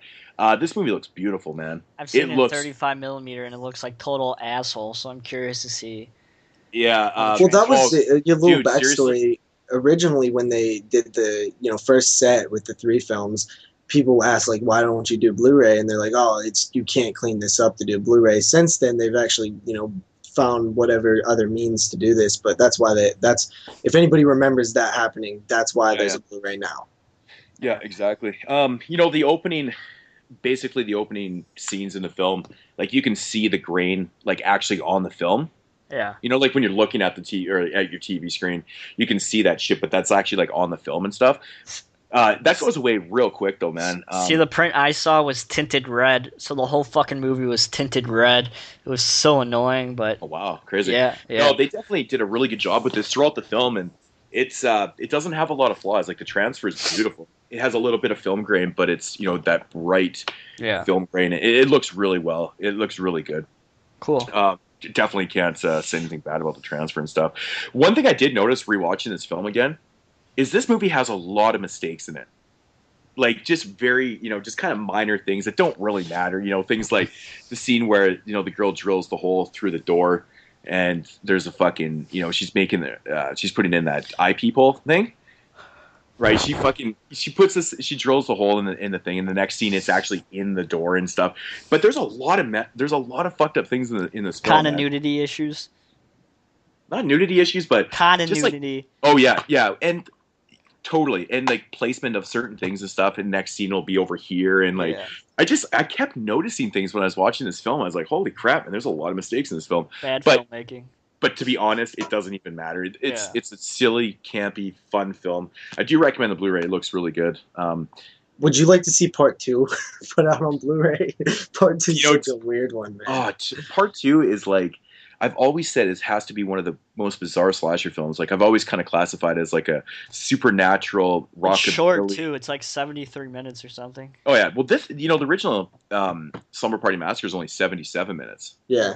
It's really short, actually, and it feels short. Like when you're watching, it just rips by. But yeah, the second one's like a supernatural slasher rockabilly sing along. Fucking, it has like so many weird elements to it. Fucking movie, man, so bizarre. But the trilogy is not a great trilogy in my opinion. No, but you know what? To be honest, like, what do you expect? I find myself watching the third one more than the second one. Like I've popped in the third one just randomly before and watched it. I've seen the first one a couple times. I've only seen the second and third one like once each. Mm-hmm. Yeah, it's not the best trilogy in the world, that's for sure. But I do recommend this. Rating? the Slumber Party Massacre, I'd probably give it like a 7.5 out of 10. Like it's been a while since I've seen it, probably since like 2011 or maybe 12. But if I was going back, I think I probably would have rated it like a 6.5. Yeah, I just I don't know. There's something. It just has a lot of charm to it. You know, it's just. Like I said, I've always been kind of blown away by how much nudity is in this film, considering it was made by a female. But I don't know. She was wasn't she like a feminist too, or something? Well, yeah, I think the movie was actually kind of a statement. I think that's what her yeah, because the guys got it way worse than the girls and shit or something. Yeah, something exactly. Like that. Yeah. My rating might be higher now. Who knows? I'm just going off of my memory of the film. It's been so long. I always forget that this movie's so old, like that it came out in 1982. For some weird reason, I always think that this movie came out in 1984. But it's the year that Silent Night, Deadly Night came out, and I don't know what it is about that, but I always think Silent Night, Deadly Night came out in 82, and this one in 84. Mm-hmm. No idea why I always mix that up, but it's so weird. It's just 1982, you know, we're in the golden era of slashers. You got Slumber Party Massacre. Check it out, it's awesome. You know that shit sold well in the video stores. Oh, fuck, man. That's a great title for a film, The Slumber Party Massacre. The poster, it was just, you know, it's that time where, like, that shit mattered. The name, the title. I believe that's how the film was even created, was they just had a bunch of titles on the board, like on a whiteboard or a chalkboard, and the woman just picked one that directed it. I remember hearing that. Check the bonus features on that. I'm pretty sure that's how it happened. Yeah, I've yet to watch. I mean, I've watched I have the original Shout Factory triple feature. Yeah, that's what I have. There is a documentary, but I think it's actually in parts, and it talks about all three films. I think this might be basically a third of that documentary, like The Sleepless Nights, The Making of Slumber Party Massacre. I think that is part of that set, but it has the other ones on there too. I believe. Have you watched it before? Who, me? The documentaries and stuff? Yeah. I mean, I'm pretty sure I've watched all the special features on that set. But like I said, it's been so long. So when did that set come out? 2000. I don't know, 2010 or something like that, or. Yeah, so it was like a year after. It was like 2011 or something. I watched that. I haven't even opened that DVD since then. It's pretty crazy. I need to get back on that. I did watch the making or the documentary thing on there, but I watched it when it first came out. I can't even remember it, so I'm gonna have to check this out again. So. All right. Yep, Slumber Party Massacre. All right. I got one more, my last one. It's a 2012 documentary released by IFC Midnight called My Amityville Horror. This is a documentary following Daniel Lutz, who is the son of George and Catherine, who is, of course, the Amityville family. And the second family. The second family. Well, okay, the second family that bought the house after the murder. Yeah, I always find the murder story way more intriguing. Yeah. So this is like the first time like anybody's talked to this guy since he pretty much left in 1975. I think it's like the first time he's ever done an interview with anybody. So I got to give it interesting points of actually convincing him to sit down and tell a story about what happened. So the documentary basically starts with the start of the incident and his experiences, his experience of what really happened in the Amityville house, and it's to each his own to believe if what he's saying is actually fact, or what he's saying is made up in his mind over time. People that's why in courtrooms you really can't believe what anybody says. So if he exaggerated some things and stuff like that, but this guy's definitely a little bit fucking crazy.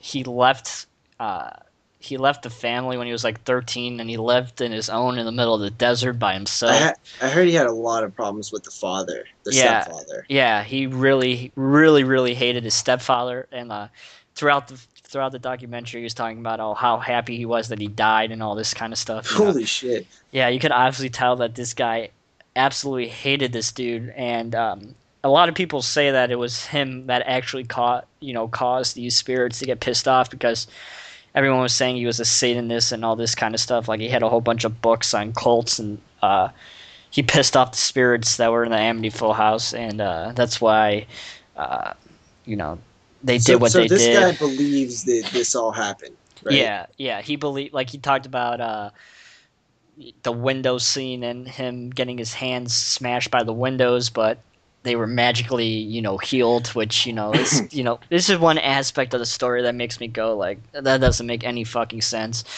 Because it's like if your hands get smushed like that and then, all of a sudden they're back to normal, 10 minutes later downstairs, Well, it kind of I like, actually, really quickly, what like do you guys believe in this story? Because I don't. There's actually a lot of inconsistencies with this story.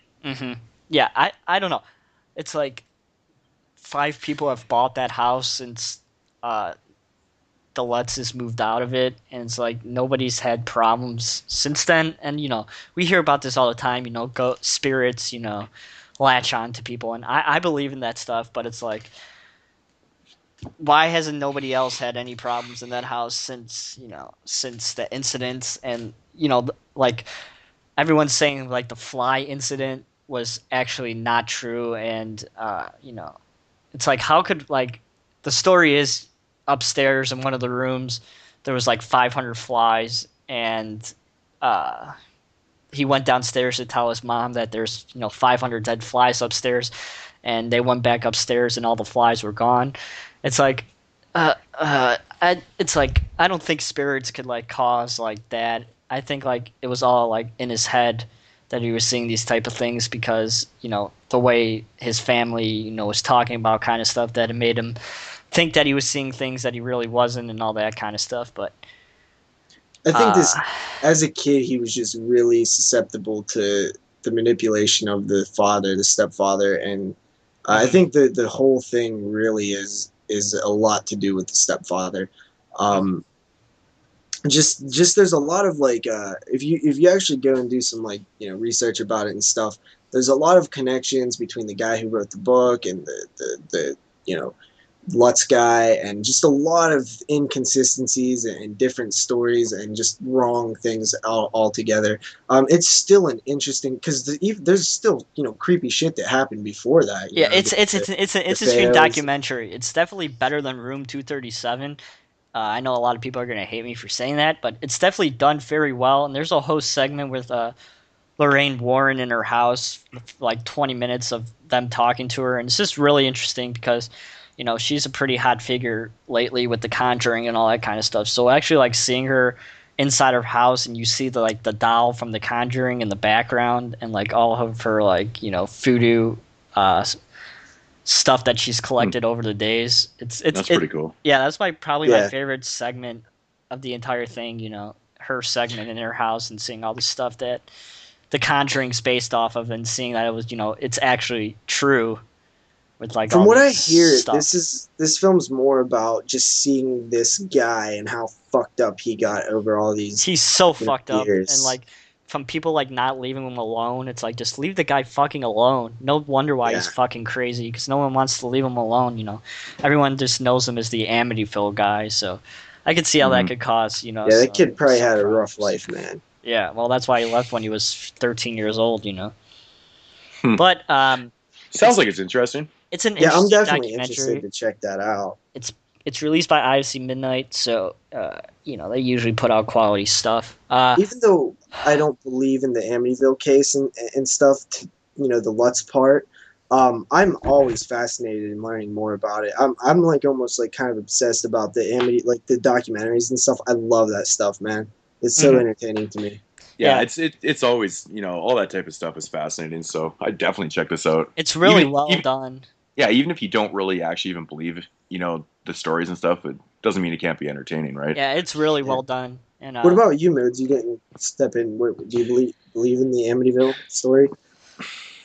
I don't really know what I believe, actually. I mean, I believe that there's something happened there. There must have been, but who knows? I mean, like Jeremy said, it could have been, somebody completely losing their shit, and in this all the, who knows? Who really knows? But I would like to believe that there actually was, where's the proof? spirits and possession and all that type of stuff. That would be actually pretty cool. Where's the proof? Yeah, I mean, What do I know? I could be absolutely wrong. I just based on what I've seen. I Yeah. used to, I want to believe in it. It's something cool, just like Bigfoot. um, but Bigfoot's yes, he is. but yeah. I mean, care to throw a rating on that shit? Check it out. Better than Room 237. I'll give it Rating is check it out. All right. 7 out of 10. Cool. Yeah. Going into my pick of the week, this was actually kind of hard because I really did like The Collector, and I was kind of wanted to put that in my pick of the week, but I decided to go with something a little bit more old. And I went with a film from 1979 called Prophecy. Nice. This film actually was super fun. It opens up with what the hell is he? He's an environmental protection type agent, and he's kind of in the kind of bad part of the city where the housing apartments are just super packed. There's tons of black people crammed into one little rooms and stuff, and he's investigating a baby who was bitten and partially eaten by rats. And it's just real fucked up, and you're like, oh shit, this is starting kind of hardcore. And he wants to really make change, so somebody offers him some job out in the wilderness, some kind of paper mill, and some Indians living there in this area. They want the forest, and the paper mill wants the trees, and it's kind of one of those things. So it quickly goes from that to the woods, and there's helicopter shots and stuff, and I thought that was a really neat transition because you're in this cramped city, Mm-hmm.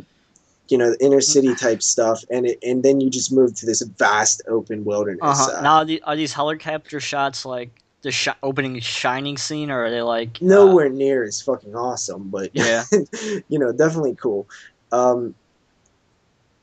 And basically, once he gets there, there's this really stupid scene. There's one kind of like scene that was a little silly where this Indian guy is like fighting this guy who has a chainsaw, the lumberjack. He has a chainsaw, and the other dude has an axe, and they get into like a heated battle, and it's like a fucking fight, and it's a little out there. It's a little ridiculous. But eventually, once they get in there, he starts doing his investigation. He's there with his wife. They're in a little cabin. He's fishing and stuff. As he talks to the Indians, he realizes, something is up with this place. The Indians take him up to this pond where they pull a tadpole out of the pond, and it's like as big as like a full-grown bullfrog or something, like a giant-ass frog, bigger than that even, and it's a tadpole, and like something is making things grow like bigger up there. It is just a creature feature. There's like this weird like fucking crazy looking creature that is it actually looks pretty good. It's all practical, obviously, 1979. It's like a bear, like I don't even know what it is. Like it's really weird. Yeah, looking, it's like a huge kind of mutant type bear type deal. Oh, so little. you've seen this? Actually, no, I've actually never seen Prophecy before. really? Yeah, I've never actually seen it before. Surprise. I do have like a quick little tidbit. The guy that plays the mutant bear in that film, he's the same guy that actually is the Predator. Really? Yeah, that's cool. One thing about this bear thing is they really do well at like making it look gigantic, like tall, and I was like really impressed with that because a lot of times I always want these creatures to be like tall, not just like big and wide, but like really towering, and this one is tall. Yeah, well, that guy is like about 6'8" in real life, or 6'9". Yeah, and I think they even added some extra. He's like Tyler Mane tall. Yeah, Man. Now it looks bad at certain times. Not, I wouldn't say bad, but it's 79. It's practical effects that you're gonna see some minor issues with that. But there's this one fucking scene, dude, that it's a sleeping bag kill, and dare I say it rivals Kane Hodder, man. This funny. bear just, and this is PG. This film's PG. Same with Poltergeist, and it scared the fuck out of me. Yeah. Yeah. So this bear thing just smacks this person in the sleeping bag, and it just explodes against a tree. It's almost like it's almost too ridiculous, but it is awesome. Um, Nice. there's this weird live action raccoon attack, and I was like, holy shit! I was actually feeling a little nervous. My heart was going a little fast. I fucking hate raccoons, dude. They scare the shit out of me. I had a bad experience with raccoons in my teen years, and I don't like them. They're just too vicious and crazy. Man, people looked funny in the 70s. This guy has his like glasses like early on. It's just you kind of, it's one of those films that really like kind of showcases what people were looking like in the late 70s early on. It really is just, a really cool film. The paper mill scenes where they shoot in like an actual paper mill, all that stuff looks great. It reminds me of stuff like My Bloody Valentine with the mine, where it really kind of showcases like the mine. Um, that the paper mill. It's not a long scene, but it's really cool. There's good dialogue. I was surprised at how good the dialogue was. I just honestly really it's a fantastic creature feature. If you haven't seen it, it's probably one of my favorites now. I really enjoyed it. There always could be a little bit more with films like this. Like you maybe want to see a little bit more kills because it is PG, but it's fun, man. There's this weird like baby mutant shit, and it's fucking pretty creepy. Hmm. Check it out. I got it for like $3, dude. New. Yeah, I actually ordered this not too long ago. I don't know. And they gave you the Christopher Walken one? Yeah, I got like that prophecy fucking. I was like, what the hell's this? It sucked though because like I already have all those films anyways. I was like, well, I don't need this. So yeah, I kind of got screwed out of that. But it's actually cheap though. You can get it on Amazon for like dirt cheap. So yeah, I give it an 8 out of 10. And I really did like it's right away when it went from that like cramped inner city to like the open wilderness. I instantly was like, all right, this is more than your average just late 70s horror film. It's something a little better. Awesome! I got to get my hands on that. I love me some. You'll like some it. awesome Dude. There's no way features. you won't like it. Yeah, it sounds right up my alley. I mean, that sleeping bag scene alone just, sounds like it's worth a pickup for that. It is. I mean, I think of Friday the 13th whenever I think of sleeping bags. I mean, it's like, not it's like one of my gory or favorite. bloody or anything, but it's just fucking funny, man. That's so funny. It's just surprising. You're like, oh shit. It's awesome stuff. Yeah. So yeah, so my pick of the week is, I guess, a 2014 release. Whoa. And that is Dustin Mills' brand new film, Kill That Bitch. This is, oh, fuck. It's a very intriguing, interesting film with one of the coolest fucking endings that I've seen in a long fucking time. It is kind of ironic, that we were talking about our favorite endings and stuff, but, and this one just has a really, really amazing film or ending to the film. This is a hard movie to talk about because you can't really say anything, because you don't want to ruin anything. But this movie starts, it gets right into it. Right off the bat, you see this guy, he's, dressed, this guy, he's dressed up in this really fucked up mask and stuff. And he's basically killing this girl, torturing and killing this girl and stuff. And, throughout the film, you learn that these 5 girls are all kind of connected somehow, that he's going around and picking off one by one.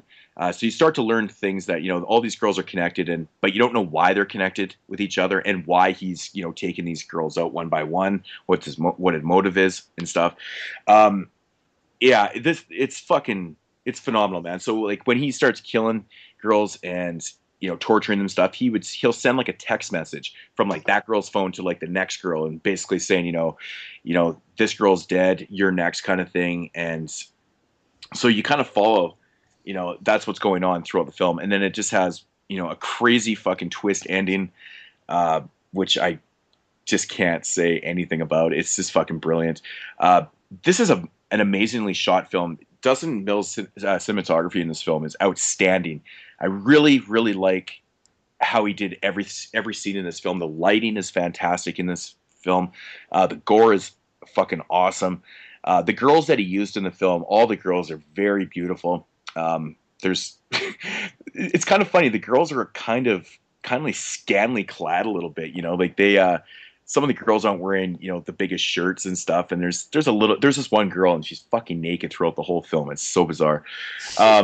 It's just so bizarre. But like the way he shoots these scenes and the girls that he used are all so beautiful. And the way it all ties in together and stuff is just amazingly done. It's a really, really well-made film. It's short. It's very short. It only runs about 65 minutes, I would say.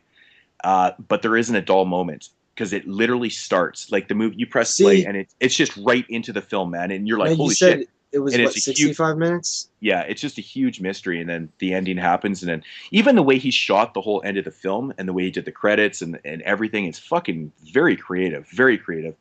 I give him full credit for this, man. It's one of his, Dustin Mills just keeps kind of growing as a filmmaker, and I know when he made this film, he told people that he's going to try something completely different and stuff. And this film really sticks out in his catalog, man. It's really, really fucking well done.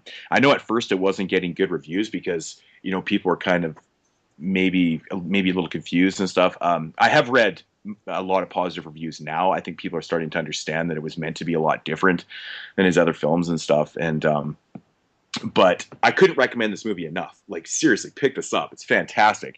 I probably could have done with, maybe being a little longer. But at the same time, like I said, there's not a minute of downtime in this film. It's just, you're trying to figure out things and it's the whole mystery and it leads up into the end. It's a great payoff. Is basically what I'm trying to say. It's a great payoff. And the thing that I just loved about the movie is the way it was shot. He is really becoming quite the filmmaker with his lighting and his camera techniques and his certain angles that he's using and stuff. And it's an awesome watch. So yeah, I always cannot stress enough about the running time of films. If it doesn't need to be 90 minutes, don't make it 90 minutes. It doesn't have to be. I'm so tired of people thinking that it has to be 90 minutes. Yeah. There's so many times I'm sitting through films and I'm like, this would have been a quality film if you would have just cut out 10 minutes of stuff we don't need. I think it also comes down to people, it's like their baby and they just don't want to lose any of it. Yeah. But come on, man. You got to get somebody else to judge it and be like, yo, I think you need to, cut this down a bit. Like, yeah, you got to make those decisions. Totally. And that's what I respect about Dustin Mills. He didn't use any, footage that doesn't need to be there at all. You know what I'm saying? Every scene has a point. Every scene has a major point in the film, and like I said, it's worth it because the payoff is awesome, and I respect that though. You can make a film 65 minutes long and just be, that's my movie kind of thing. I really need to get on watching one of these guys' things because you keep talking about him. Yeah, he's just man, really, really talented filmmaker, and I'm really looking for his new project too. So just pre-ordered that, and but yeah, I can't stress enough how fun this film is. Like, it's so intriguing in the way he did it and stuff, and the payoff. It's all about the payoff, man. It's awesome. If I had to rate this one, I'm probably going to give it probably 9 out of 10. Whoa! All right. Yeah. Did I rate Prophecy? If not, I gave it an 8 out of 10. Yeah, you did. I mean, right. It's just such a great film. People check it out, support Dustin Mills, and kill that bitch. It's awesome. Yeah. Cool title. Yeah, it makes sense, like I said, once you watch the film and stuff, and I just wish you could talk about it more. I wish you guys had seen it so we could actually just talk about it off the air, but pretty cool stuff. When's Dustin Mills' new film come out? I believe it comes out at the end of April. You want to do an episode on it? On his new film? He cranks them out.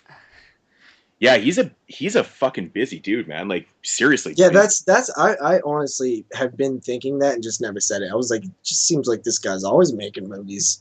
Yeah, it's crazy, man. Yeah, so the new film, I believe, comes out April 28th. Don't quote me on that, but it's called Her Name Was Torment.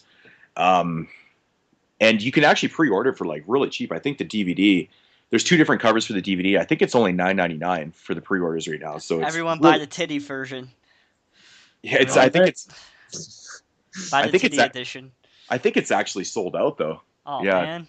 Yeah, the pre-orders, because I know there was a pre-order with that version with the titties, and it's like a replica of the mask and stuff, and then there was another version, just the titties. That one sold out totally, but the other the other edition is not sold out, and it's only $9.99. So definitely support that. Um, Are these pressed or are they DVD-Rs, Moodz? some of his films are actually pressed. The ones that were released by what fucking company? VD or shit, I can't remember. These ones right here, Kill That Bitch, is actually DVD-R. It doesn't bother me one bit though, because it's an independent film. Yeah. I don't get mad about it if they're independent, but I was like, Yeah. I was just curious. Some of his films actually are pressed up, like the ones that were released by VD Visual or whatever, or the fucking company. Mm-hmm. We get what you're saying. Yeah, but anyways, these ones are like, yeah, this is like super independent. Maybe Awesome. maybe we'll have to cover one of his films. But very on cool here stuff. where all three of us could talk about it. You know, I mean, this DVD even has an insert and stuff with it. It's fucking cool, man. Very cool stuff. So Sounds cool. Yeah. All right. Well, I don't have a. I talked about my 3 movies, so. Oh, I thought you was gonna. I thought which one of them would be your avoid of the week? Both of them. All of them. Okay. Nothing. Ball busting this week. They were all pretty shitty. So. that's fucking. Seemed like we're right on track. 2 hours and 5 minutes. Let's get into our review of Eaten Alive. JP, as always, you want to do the privileges of Am I like the like? Yep. You are Synopsis guy now. you're the official synopsis guy. Yeah, go for it. It's Okay, not really so we have this guy named what was his name? Judd. I believe it's Judd. This film was made by Tobe Hooper, directed. second film. Yeah, his name is Joe. I don't think it was actually his second film. I think it's like his fourth film. Fourth film? It's, I always thought of it as he his had second something movie. before Texas Chainsaw. But Okay. yes, so Tobe Hooper, 1977, Eaten Alive. This film is about a guy who runs a dilapidated hotel in, I think it's Texas actually, where they are. I believe so. Yeah. He has this weird swamp outside of his hotel that also has a crocodile in. It's kind of like his pet in this, kind of fenced-in area in the swamp. It's a kind of a really simple story. At first, we have a prostitute from the local prostitution house.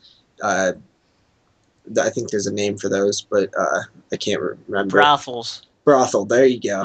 Thanks for that.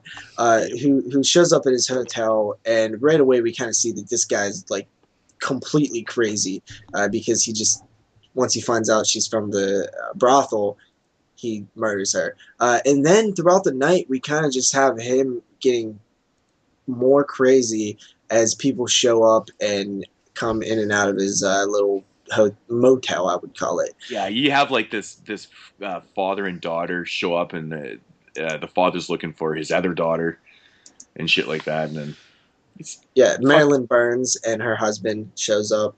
Yeah. There's a little girl. I believe, wasn't she in? I want to say she was in Halloween. I think she actually was. What's her name? I don't know. It's a little girl. So yeah, I mean, it's a very simple story. It really is. There's not a whole there's not really a strong narrative that's going on. I mean, it's just a bunch of random things. You're kind of just watching this guy's night unfold. Yeah. It's kind of weird because it's almost like you have this crocodile thing going on, which almost feels like it should have been more part of the main story. Even the title and just the wording is it just, I always thought it was going to be more about the crocodile, but it's really not. It's kind of about this Judd guy who we don't really know a lot about. I want to say that he was in a war. He was in one of the wars, like World War II or something, probably. Yeah, I think they talk about that. He was in Vietnam. World War II. That made me laugh so hard inside. Why? Yeah, I think he was from Vietnam actually, so he was just out of this Nam. was made in the 1980s, and he's not that. It was old, made in the 70s. Yeah, 70 what? 77. 77. Yeah, he would not be that young if he was in World War II. Sorry, JP. How old is he? I get he's pretty old, man. He seems really old to me. He seems like an old ass grandpa. No, I don't know, man. He seems maybe he's around 50, but I think they basically say that he was part of Nam, Hmm. which I guess he would have been a little older because Vietnam technically just kind of ended a couple years Well, before. I seen a Nazi flag Yeah. in the house, so I just assumed. I'm But not yeah, like incredibly good with times. Oh, and I'm dates just and busting your history. balls, JP. You know that. but Okay. You know that's what I do. You know that's yeah, what I do. Neville, the guy's name was like Neville Brand or something like that. The Yeah, guy and I think he was pretty nuts. Yeah, Like, I think he pulled the character off really well, man. I when did loved World it. War II end, by the way? 1945. Yeah. Okay, so this Neville Brand guy was born in 1920. Yeah, he could have been World War II. All right. So fuck off. JP, Yeah, so- I'm just fucking with Oh you. wow, so like by 1977, he was like 57 in this film. It's crazy. Yeah, see, Um, told you. But yeah, like the character is he's nuts, man.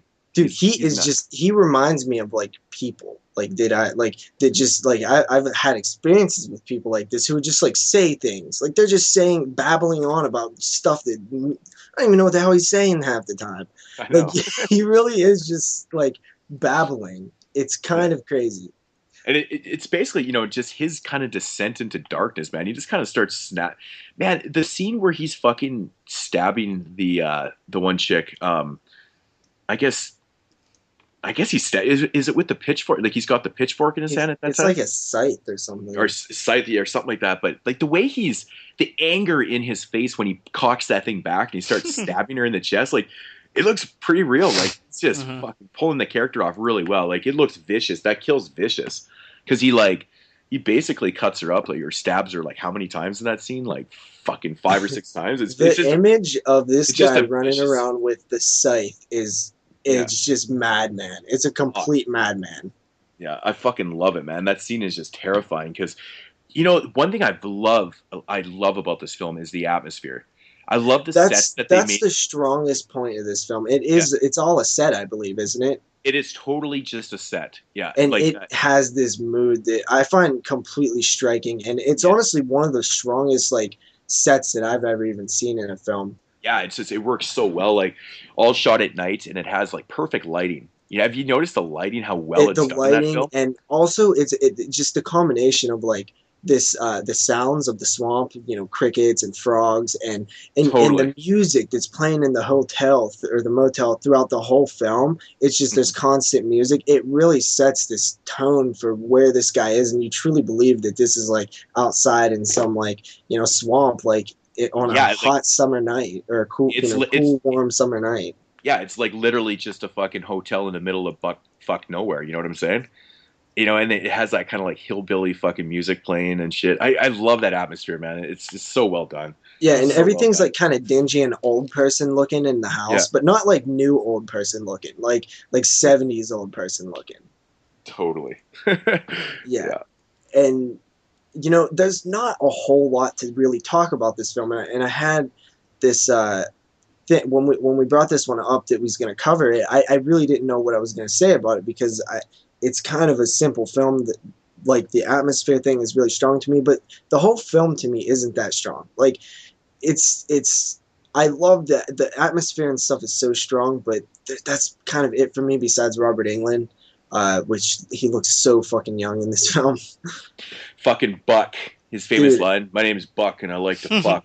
I love Robert Englund in this film. Fucking line you can almost so see that funny. This guy, it's like, you're going to go far, kid. Like, you could just see. Yeah.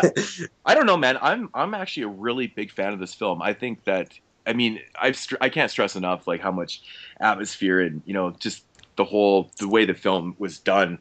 It's just, I love that so much. And it doesn't, the things that are happening in the film don't even have to be that great for me to enjoy the film a lot because, I think it's honestly, so well. I honestly agree.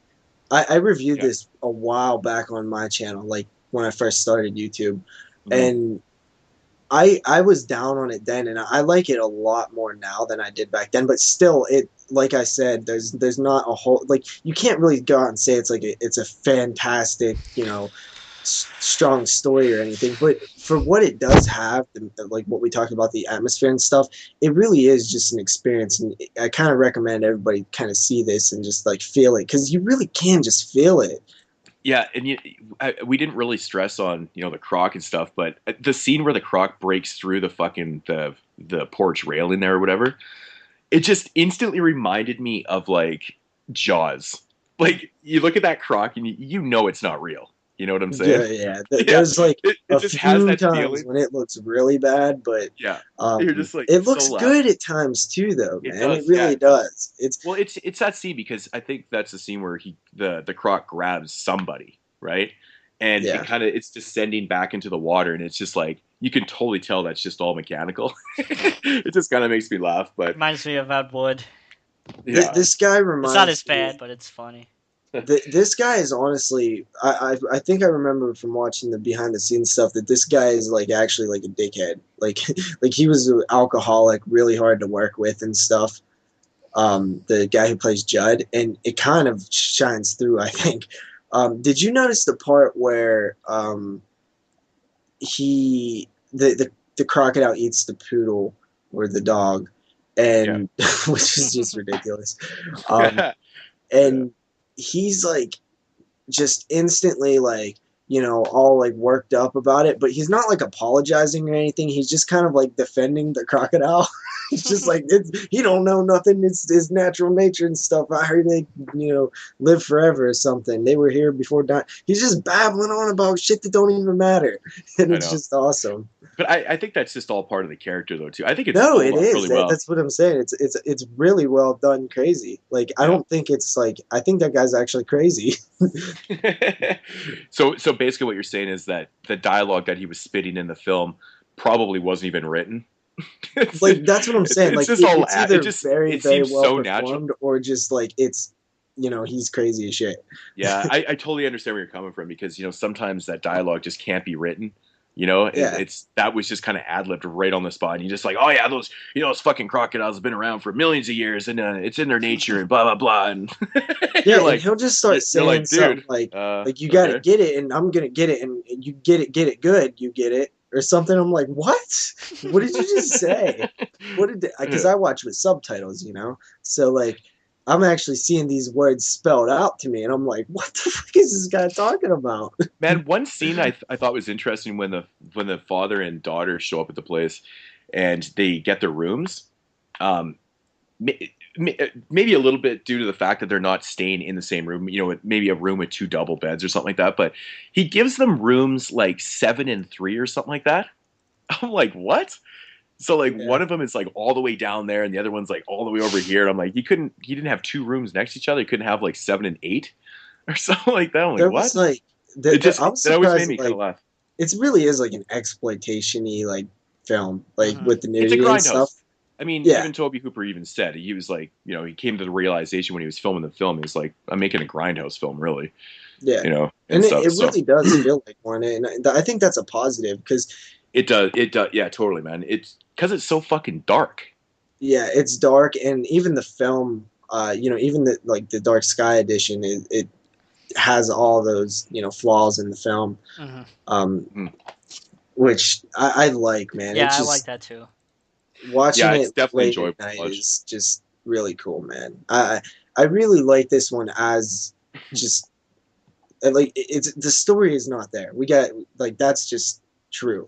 But as like it has so much more to offer than just story that kind of makes up for that. Yeah, totally. What do you think, Jeremy? Once again, the JP and Mood segment.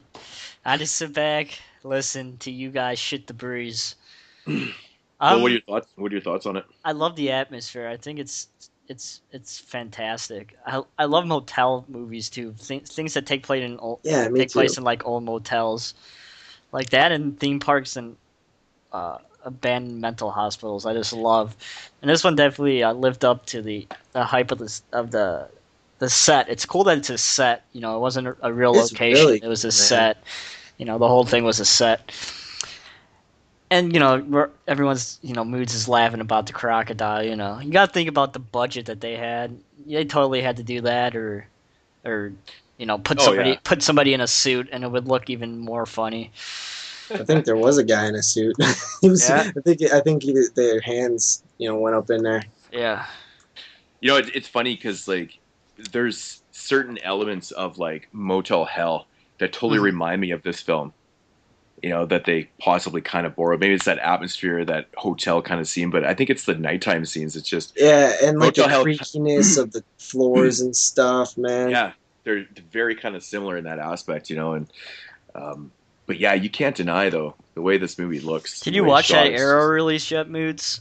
Well, just to kind of how was the transfer? Something. The transfer is awesome. Yeah. Neville Brand actually did serve in World War II. Yeah. Oh. Well, that makes sense because how are you finding all this backstory? Purple Heart and shit. Oh, Purple Heart. No, he's actually talking about the real life person. Oh, okay. Yeah. But yeah, because he's actually old. Yeah, he's right at that perfect age, so makes sense. Interesting. You guys thought I was crazy. I didn't think you were crazy. We thought you were. I Judd thought I was crazy man. for a Judd second. crazy. I was like, did I really just fuck up this? Like, it's like I really need to learn my history. Yeah. I mean, I don't have a whole lot more to say about it. Would you? No. Dude, I absolutely love when he starts tossing bodies for the gator or for the croc. Yeah. It fucking looks. It's just like toss another one on the fire, kind of thing. But he's like putting bodies, like feeding his pet croc. I don't know. It just makes me laugh, man. Me of the like, yeah, I do like that. It seems like there's more to know about this guy that we just don't know. Like he's saying like the crocodile came from Africa and like swam down or some shit, which makes like no sense at all. But yeah, because it just ends up in some random place in Texas. Yeah, some like pond, like little swamp or something. Like, but don't you think that's so intriguing that like the front area of the hotel or the motel is a pond? Mm-hmm. Yeah, like it's just the way it's like so interesting. Like the porch is, and like if you fell off the deck or whatever, you'd be in the water. I think that's so weird. It's like the setup. I think it's super cool. I think it's just like it just different. feels like there's it's so different everywhere. Yeah. But yeah, the sounds are really cool. Like you can hear the frogs and stuff. Like it just feels so authentic. For a low budget film, man, they nailed that shit. Like all the different sounds, man, they really nailed that. Yeah. So rating time. Anybody else want to say anything before we give our ratings? No, I mean, bro, I think we kind of brushed over Robert Englund a bit, but I honestly think his character is really fun. His character is funny as hell. I like when he picks the fight in the bar for like after the police officer basically kind of gives him shit and stuff, and then like soon as the cop leaves, he kind of does his thing. He kind of flips him off a little bit, and then this dude that's playing pool like looks at him, and then he just like totally picks a fight with him. He's like, "What the fuck you looking at, man?" He's like, "Oh yeah, we can get serious." Blah blah blah. And it's just like the dude's just like trying to play pool. Earlier on, there's another guy who starts like fucking with some dude. And that actually annoyed the shit out of me. He's just like, what?